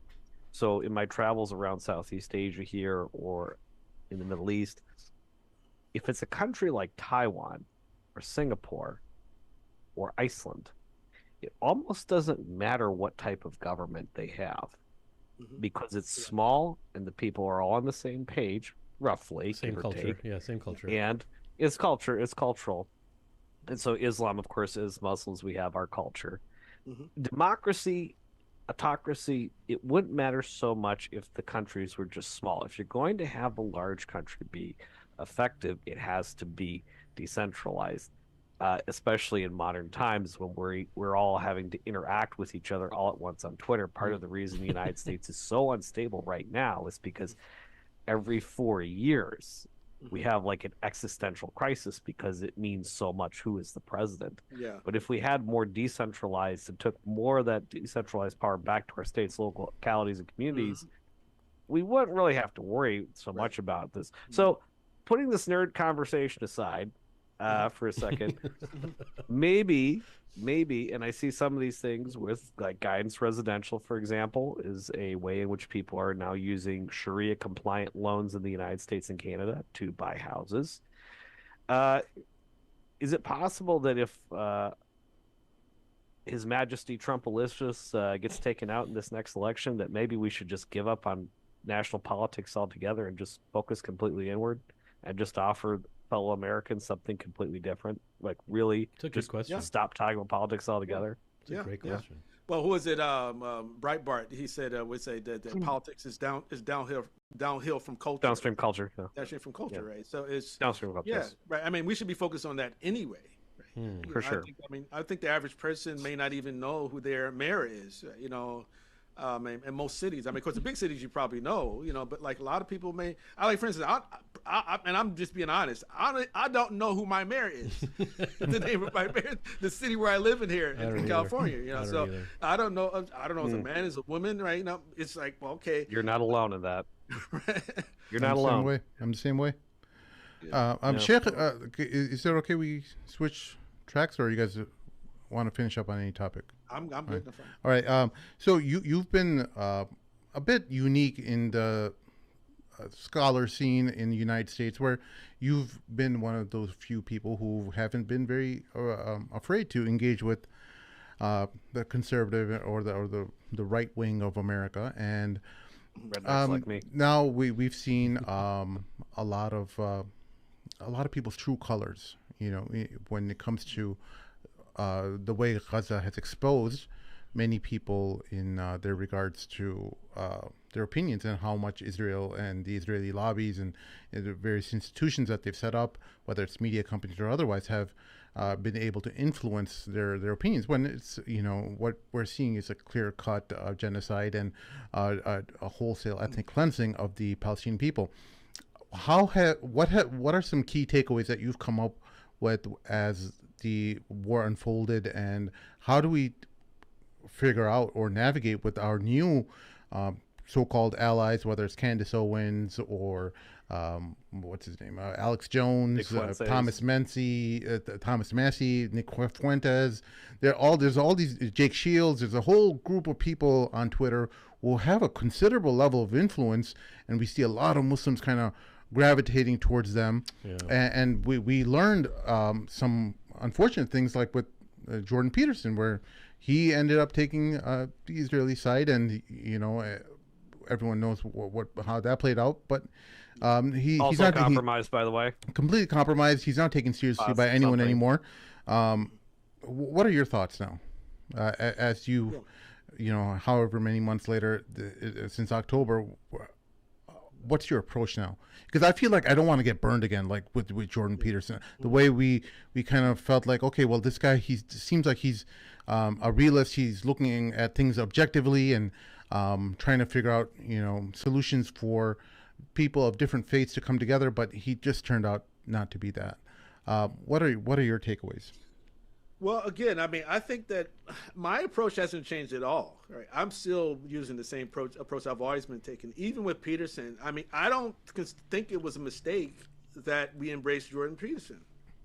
I mean, Jordan Peterson was he was saying things that we agreed with, that we felt that they resonated with us. They were in accord with, our ethical sort of sensibilities. And he was a good representative of those things until October 7th, right? And so when I say that my approach hasn't changed, what I mean by that is anytime I hear someone speak positively about Islam or tries to have an amicable relationship with Islam and Muslims, but they still don't accept Islam, I know from that point, I said, it's just a matter of time that something's going to come out and they're going to reveal how they truly feel about Islam. Very nice. Right? So in other words, so I expect it, right? You have to expect it. You can't think that, okay, this person's, because they're saying these positive things, they're going to become Muslim and then they're going to completely embrace, we hope that, right? Like for instance, people got mad at Craig Constantine because of his pro-Israeli position. Right. Yeah. I was like, okay. I mean, the problem was that you expected too much. Yeah. That was the problem, right? If you can't get let down, then okay, all right, no problem. Okay, it's clear, what was going on. Well, it's not that we wanted that we didn't want Craig to convert. I mean, it'd be great if he did, for sure, or Jordan Peterson. We just thought that, hey, these guys are, looking or trying to be as honest people as they possibly can, objective, and being objective about things, and they can hold their personal beliefs, whether it's related to Christianity, but having a honest engagement, having a discussion, dialogue around various social problems and issues that society is grappling with, we can have an interlocutor that we can engage with that is not so influenced by the Israeli lobby or any kind of outside interference, and that's the main problem. It's not necessarily that we want them to convert. It would be great, obviously, but I think. Can I just jump in real quick? Yes. I want to read a comment here from the comment section because I think it's a very brilliant piece of advice, and I've heard this from people before, and I'm glad that Al-Ijazah with the big purple circle and a letter A in the comment section. You can just read the comment here. Okay. He says, I'm giving him a shout out. I'm giving him props where prop is due. Y'all give me props. I give y'all props. I'm giving Al-Ijazah props. He says, quote, "It was 100% a mistake, to be honest." And he's talking about Dr. J, I believe. "We looked to him as a validator of our opinions. We are too starved of articulation in the public sphere and too eagerly embrace people who may overlap with us at times." And so what I read from that comment, which is a good comment and a good piece of insight, is that we have a crisis of faith amongst ourselves, a lack of confidence. Yeah, that right there, Harry, what you just said, a crisis of confidence. It's not necessarily a crisis of faith. It's a confidence issue where we don't have the ability to say things with our chest and the way with the same bravado and the same articulation that a guy like Peterson. And I thought about Peterson a lot and why people gravitated towards him. It's not necessarily his message. It was this kookiness that he talked in, and his eloquence and the style that he explained stuff in, and because when you look at the foundational basis of what Peterson had, it was just an amalgamation of nothing. It was really postmodernism when you look at it. Yeah. So again, postmodernism.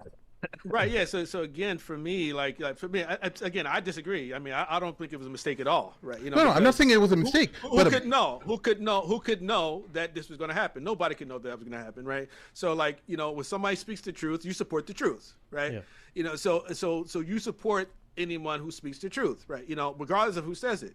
I mean, wisdom is a lost property of the believer, right? So he was a representative. He was saying these things. There were no Muslims, saying those things, and so we gravitated to him because of that, right? But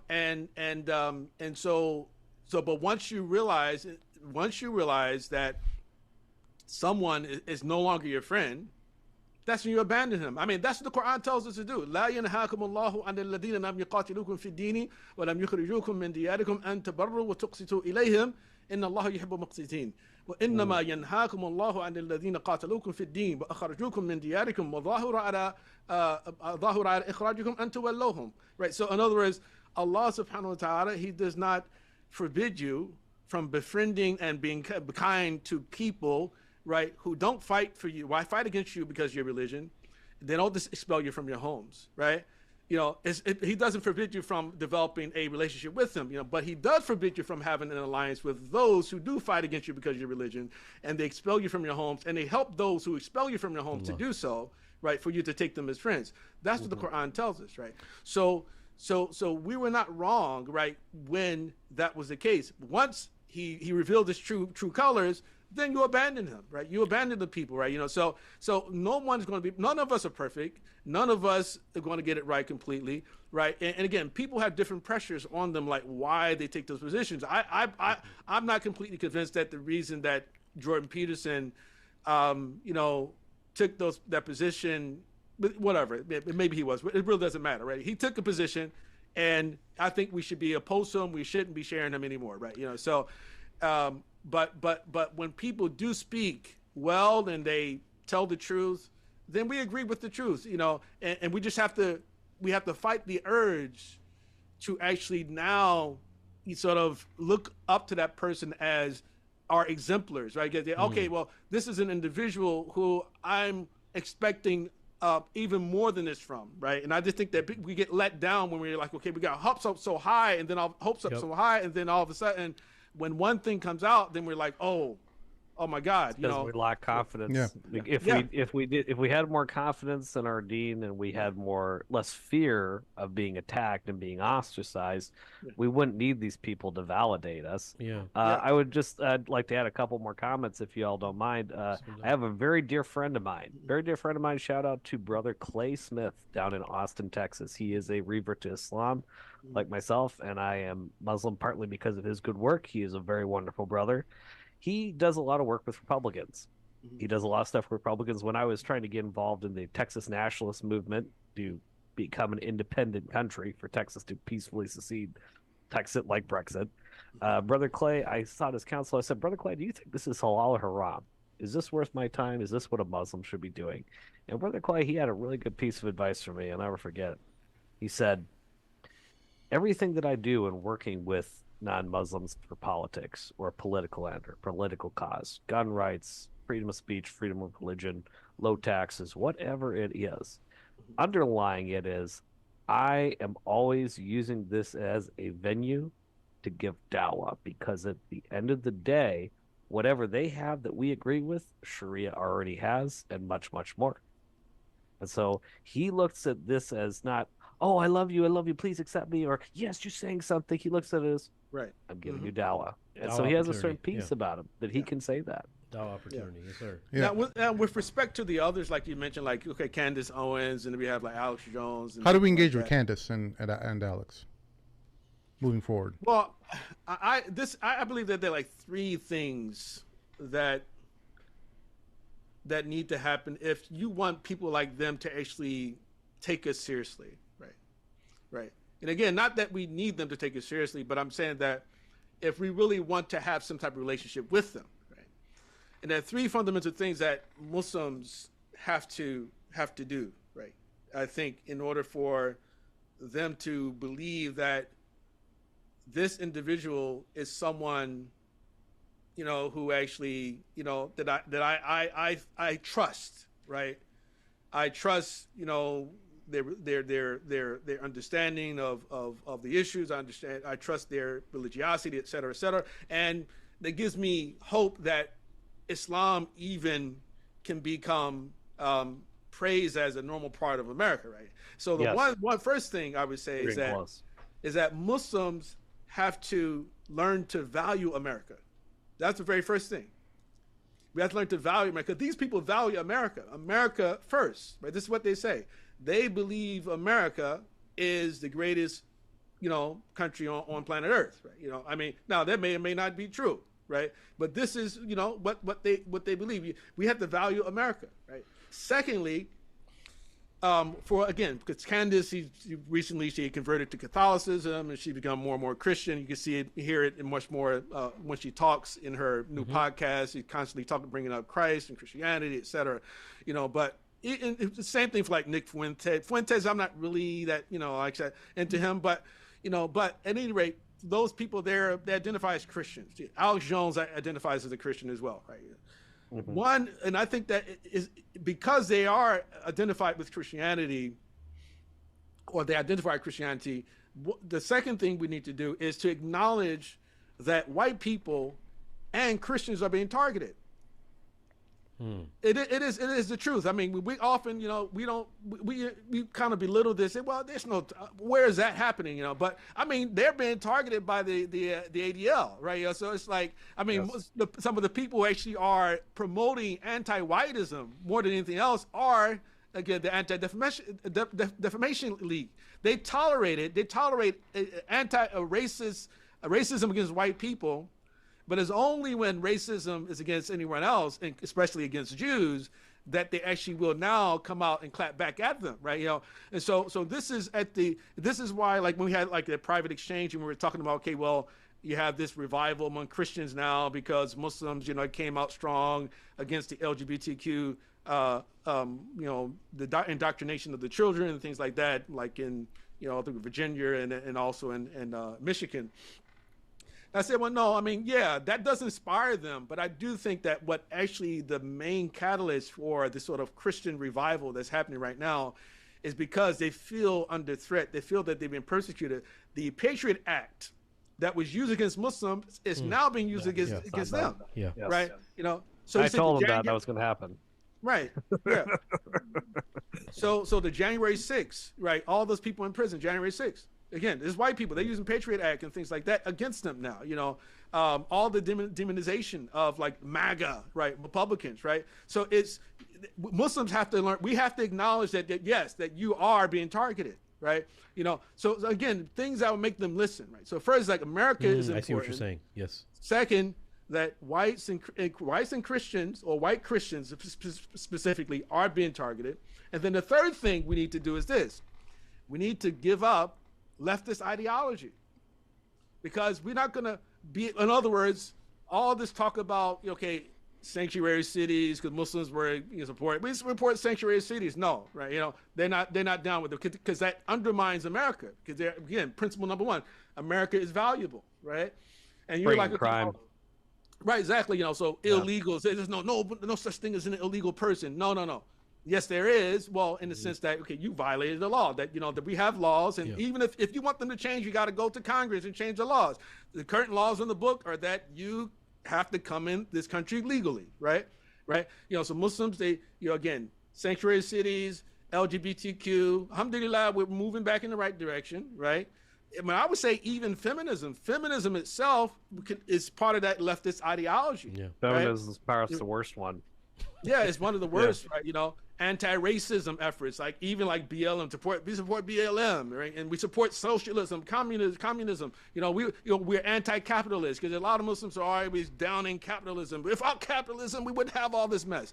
So there are a lot of things that complicate and make it difficult for Muslims to have like a genuine relationship with those type of people, and in general, a genuine alliance, and for them to even take it seriously. So those are three important things I think need to happen if we really want to actually try to win those people over. I think that's good, alhamdulillah, is that when it comes to the matter of the people of Gaza and the Palestinians in general, may Allah subhanahu wa ta'ala, may he help them, that they have come out and they've spoken out. I mean, Alex Jones has spoken out. Sure. Candace has been very vocal. I've seen Nick Fuentes, a little bit. Like I said, I don't follow him that much, but I'm not really hot on him, that particular, But, Thomas Massey, I mean, unfortunately, I think his wife just died today. His wife died, yeah. right? Yeah. And so, of course, the conspiracy theorists already sort of, you're like, Well, Yeah, that- she didn't look very old, and she looked Yeah. relatively healthy in the photos he shared, so you never know. I would just like to add one thing, which is Zionists have clearly infiltrated our country, and no, I don't mean the Jews. So whoever's watching is saying, "Oh, you're saying the Jews?" No, it's not the Jews, the Zionists. Now, are a lot of Jews Zionists? Yes, but the Zionists particularly, and of course, some of them are more nefarious than others. Some of them are just brainwashed from kids, and some of them are really malicious actors. The Zionists have clearly used, through the ADL, created a fantastic program over the last 20, 30 years of divide and conquer. Ben Shapiro calling you out, buddy. You are very obviously a PSYOP campaign in cahoots with Mossad. You've made it very clear that your allegiance is to Israel, not the United States of I love America. this guy, bro. So they actually are more Christian Zionists than Jewish Zionists. Oh, that's true. Yes, that's why I don't just blame the Jews. I get into this a lot with the movement forums, of Zionism, in the my ideology. My yes, WhatsApp sir. forum, I have a couple people that are all about the Jews this and Jews that, and they're right about the Jews a lot. Not the Jews collectively, but certain Jews. A big chunk of Jews that have a very political, serious objective to destroy Palestinians and dominate and take over America for sure. But you are right; it is very, very, very, very much also these Christian evangelicals. In fact, the idea of Zionism really came from the Christian evangelicals back in the 1700s and 1800s in the UK. Originally, a lot of people forget that. Now, the ideas of Jewish supremacy that some Jews have, that I think probably predates predates that. And of course, you know, Right, yeah, and of course, I mean, what is the real Judaism? I don't know. I'm not going to speculate. That is beyond my pay grade. Some people would say that the Jewish prophets of old who spoke against the evils of the Jews, that's the authentic Judaism. Some people would say the Talmud is now the authentic Judaism. Some people would say this interpretation of Talmud or Torah or this or whatever is the real Judaism. I'm not going to speculate. What I do know is there are some bad news bears in Judaism for sure who are very malicious and they have outsized power and influence for their size. So there's something going on there, clearly demonic. But there's also a lot that are persuadable or who reject this sort of satanic Zionist Jewish supremacist ideology altogether. So we have to keep that in mind. That being said, I don't think it was an accident that the Quran says, and correct me if I'm wrong, that the Christians are the closest to you in spirit. I don't think that was an accident. Or am I missing something? Feel free to correct me if I made a mistake. Yeah, but no, just a second. So when I saw Sneeko going to this thing with Jake Shields and Fuentes, I was like, that is awesome. We need more of that. Now, because people like Jake Shields, Sneeko, Fuentes, Vincent James, these people are the future of American conservatism. The old boomer neocon stuff, like the evangelical Christians that you're talking about, the old boomers and the old school evangelicals that have been running the show, that are, you know, sucking up all the affordable housing for the rest of us and preventing us from having families and whatnot, and are happy to send your kids and grandkids off to war for Israel for some reason and think Ben Shapiro's the smartest thing ever. Those people are all dying. We just saw a presidential debate with two geriatric people, like literally two geriatric people. It's kind of like the collapse of the Soviet Union. You know, I was thinking about the other day. There's all these old people towards the end of the Soviet Union. They just went for one bad president after another and this, and then they almost went back to communism after the fall of the Soviet Union at one point. It just feels like, you're just trying this and you're trying that and nothing really seems to work. That's when things are falling apart. And something else is going to come out of the order. And alhamdulillah, we may be in what's called a fourth generational turning, where we're going to see a new sort of traditional conservative renaissance. And I think it's wonderful that we are able to keep dialogue. I hope Nick Fuentes and Jake Shields and all those kinds of people start coming on Muslim podcasts more and more and start talking with us, because we want to give them dawah too. No, I think dawah. Look, dawah. There's a reason why dawah is something that is the soul of the believer. It's the soul of the Anbiya, figuratively speaking, right? One thing I think that Sheikh Abdullah Ali said, which was amazing, is you don't have high expectations, and there's obviously going to be some incident that occurs, whether we wait for it or not, and it's going to clarify what where this person leans. And again, I think like we have to definitely carve our own path, That requires, like you guys said, confidence.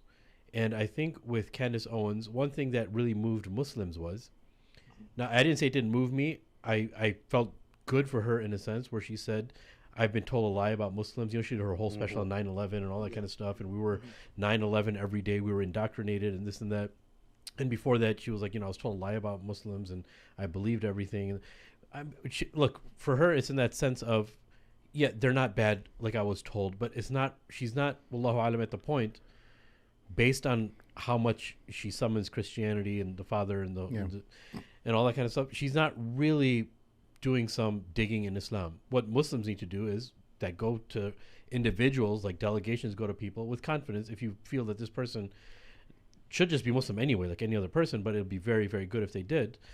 That's something that has to take place. But we have to also understand, Muslims, please do not be deluded. The same way you didn't like this whole transgender issue and we latched to anybody that spoke up against it, we have to remember what gave way, in a sense, to what was the impetus, what was the domino effect that started, that could potentially have started all of this, and which is probably worse than transgenderism, is transhumanism, right?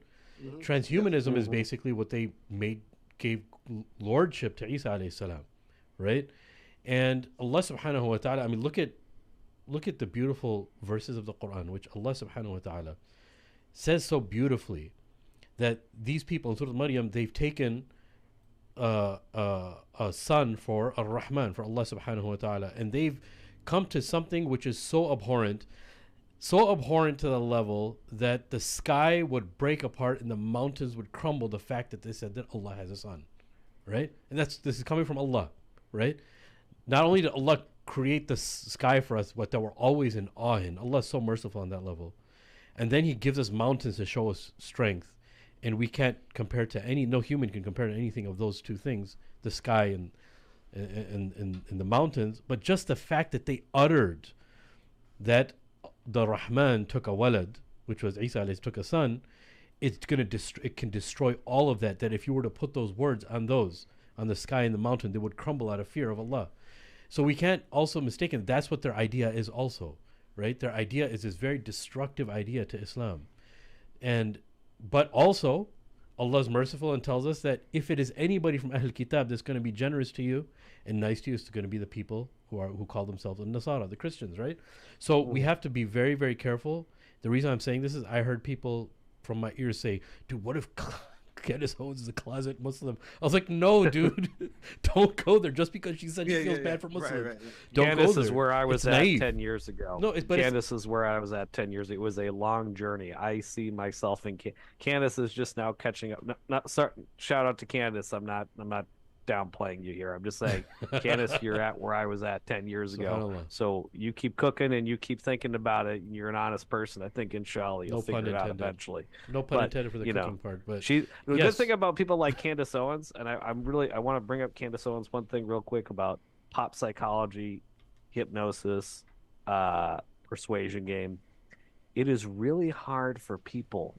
I'm speaking for, and I think Sheikh bin Hamid, you can say the same thing because I don't think you were always Muslim yourself. It is really hard to let go of a cherished meta narrative about your religion or your statehood, and what has happened for the millennials and the Gen Z in particular is that they have been forced to let go of so many meta narratives that their grandparents held on to, like really.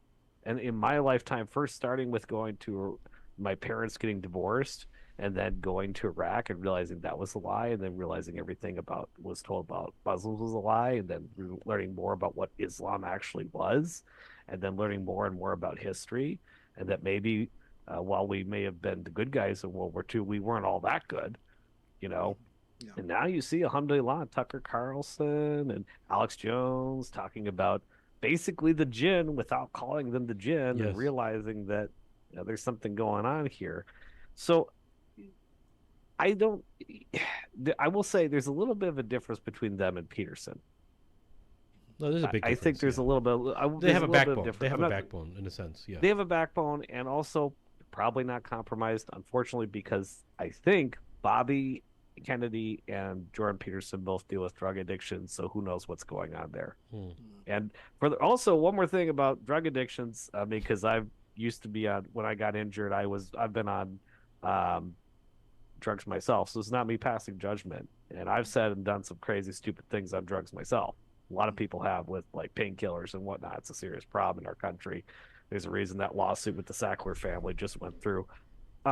There's also the Muslims, aside from not just lacking confidence, we also need to be a little bit more forgiving for newcomers. I mean, people are really upset that Andrew Tate said something stupid like, I am your Lord and your God, which, like, obviously for me, I already knew that he wasn't actually talking about himself being God, because Lord, I'm your Lord means something different in Western street slang. But I have said some really, really dumb stuff. Like, spoilers, you're going to find, as I become more and more popular, people are going to find all kinds of dumb stuff that I've said on the internet or in text messages over the years. Sometimes when I was drunk, sometimes I was tired, sometimes just being dumb, period. Okay. So, like, I, as a Muslim, the longer I'm Muslim, the more I look at something I said 6 months, like a year ago, some TikTok video I'm in, I go, oh, did I really do that? That was completely wrong. So I think Muslims need to have some understanding here that people are like, we're witnessing massive collapses of multiple meta narratives for an entire generation. That's a great and observation. also, people are just we're kind of going a little bit bonkers here, and some people are going to say some goofy stuff, just being dumb, not knowing what the whole history of Islam is, if you'd grown up in it. So people need to be a little bit more patient. Muslims need to be more patient with people like Alex Jones, Andrew Tate coming in the door. Yeah. Okay. Just be a little bit more patient. I understand it's probably not with maliciousness that they're saying they're doing something. Yeah, true. I mean, that's what Islam calls us to do anyway. It's just that Muslims can be so far away from just the standards and ideals of Islam, a whole lot. Yeah, this happens quite a bit these days. So, it's someone speaking. I thought maybe I heard somebody. I'm so sorry. I was reading something really stupid in the comment section saying Candace Tate. I'm really sorry. I couldn't say Candace Tate. That's hilarious. I'm so sorry, Sheikh. I couldn't help myself. No, it's okay. No, that's good. But Sheikh, I always wanted to ask you, I mean, like, just because on the academic level that you see students at, and where do you see, I know it's a very generic question, where do you see where the Muslims are in the future in the United States, but just in the sector that you specifically are in heavily, what do you see as far as Muslims, whether it be youth, whether it be adults, but specifically in academics, where do you see the next 4 years, regardless whoever becomes president, but what do you see? How do you think that politics is going to affect the sector that you're in? Well, I mean, you have to see. I mean, if Trump lives, I mean, if they don't kill him, I mean, I like it. It could be some good and some bad at the same time. I do think that because Trump is promising to reinstate unqualified immunity to police officers, that there may be a rise in, shootings and things like that from, police officers to normal citizens, because the citizens have gotten a little bit too, like, everybody's constantly challenging police officers. They're refusing to comply, and et cetera, but once he restores that, then in the area of crime and arrest, there could be some trouble in the country. I mean, it's possible as well that the elite, if Trump doesn't pursue them, like try to throw them in prison, a lot of people suspect he's going to try to go after the people who trying to put him in prison. That if he decides to be forgiving, he overlooks them or gives them light sentences and things like that, or finds a way to, find judges to get them light sentences for whatever they do, if he goes after them, then there's a possibility that we might survive, I guess. I would imagine, but it's I'm hopeful that things are will be okay, but I'm just of course I think we still have like 4 months before the election. So, and they may things might get pretty crazy. You know, they may replace Biden. They may replace Biden, but they might not. You know, like I said, they have some very difficult decisions to make. Yeah.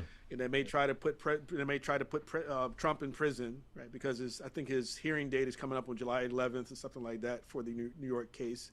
You know, that there's a big sham. You know, but they might actually try to do that because they may feel that this is the only way they're gonna be able to stop him, to try to give him like a bunch of years or something like that, you know. But he still could win and then just pardon himself and walk out the prison. Right? He probably would. That'd be hilarious. January 20th, right? You know, but that also could spark like a real like hot civil war, right? At the same time, and the Republicans pretty much got all the guns.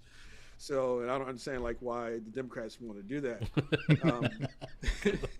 It's yeah, but the Democrats, you know, they got the, you know, the media, they have Hollywood, they have, you know, probably most social media, you know, except with the exception right now of Twitter and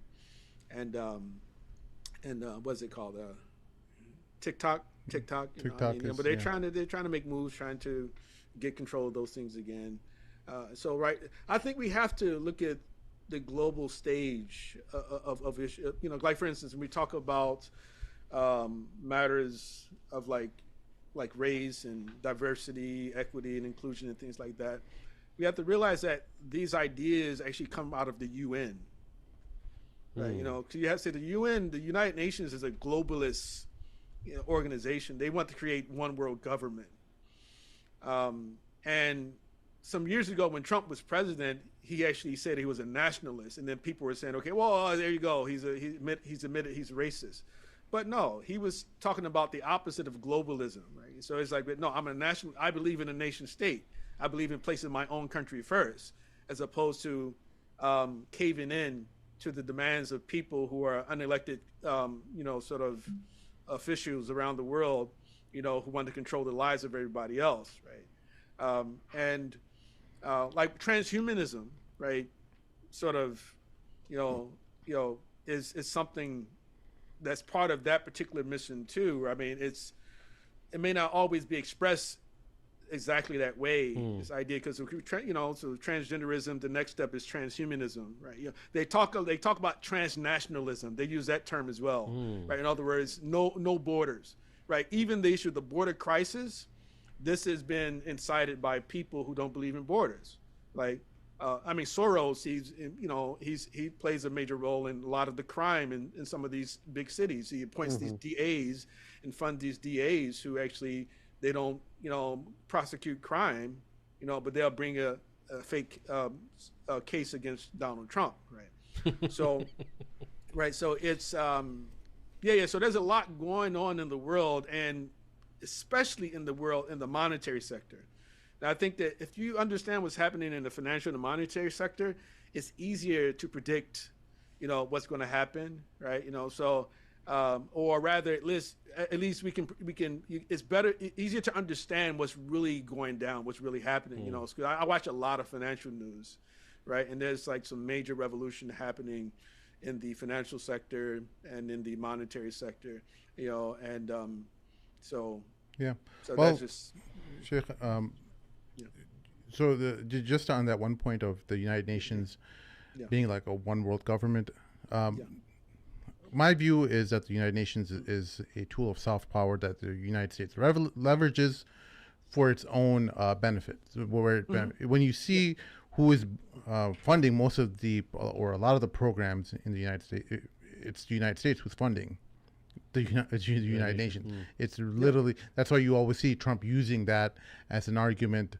against it. But when you actually look at behind the rhetoric and you look behind all the political talking points that the nationalists and the America First crowd and everyone is looking at, the United States is benefiting from the United Nations. It's using that power that it has over it to further a lot of its own programs and objectives and political objectives across the world, right? So yeah, the Biden administration they're globalists. They're working with the globalists, right? But this is. It's not just a Biden. I mean, they're all that's how the power structures in the United States are. They're all working together in concert. It doesn't matter whether it's Biden or it's Trump. They're all going to be doing the same thing. No, they don't.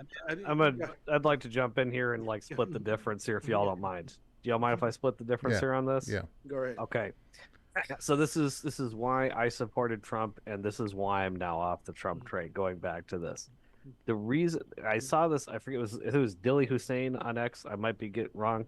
Pardon me, Dilly. I wasn't sure, but he said something of like he shared some video of somebody saying Muslims should not be MAGA Muslims. They should be welcoming the decline of America. Blah blah blah, etc. etc. Okay, got your point. And he thought that the reason we people like Sheikh and I were supporting Donald Trump is because we want to have a strong America in the world running around and stealing everybody's stuff and bombing more brown people. And that is not why I, as a Muslim, supported Donald Trump and voted for him 4 years ago. The reason I supported him was because he was the closest thing that I could think of to like Ron Paul, because as far as I'm concerned, from my understanding of the Shariah, and I'm not a sheikh or a scholar, disclaimers, spoilers, I think people like Ron Paul and Thomas Massey have a philosophy about government that is probably closer to traditional Sharia and closer to traditional Islam, classical Islam, than a lot of other people out there right now. In a lot of ways, not every way. It's not one for one, but I think it's closer. I think that's a great observation you made, and I think we maybe a follow up to this podcast in the future. We compare and contrast libertarian ideas and see how compatible that is with Islam. I'm sure there is a lot of overlap that we can discuss, but we're kind of out of time now. Sheikh bin Hamid, I know you started a podcast recently. Would you like to talk about that a bit and just let people know how they can find you? Thank you. I appreciate that opportunity. In January of this year, I started a podcast. It's a weekly podcast called Talking with Teachers.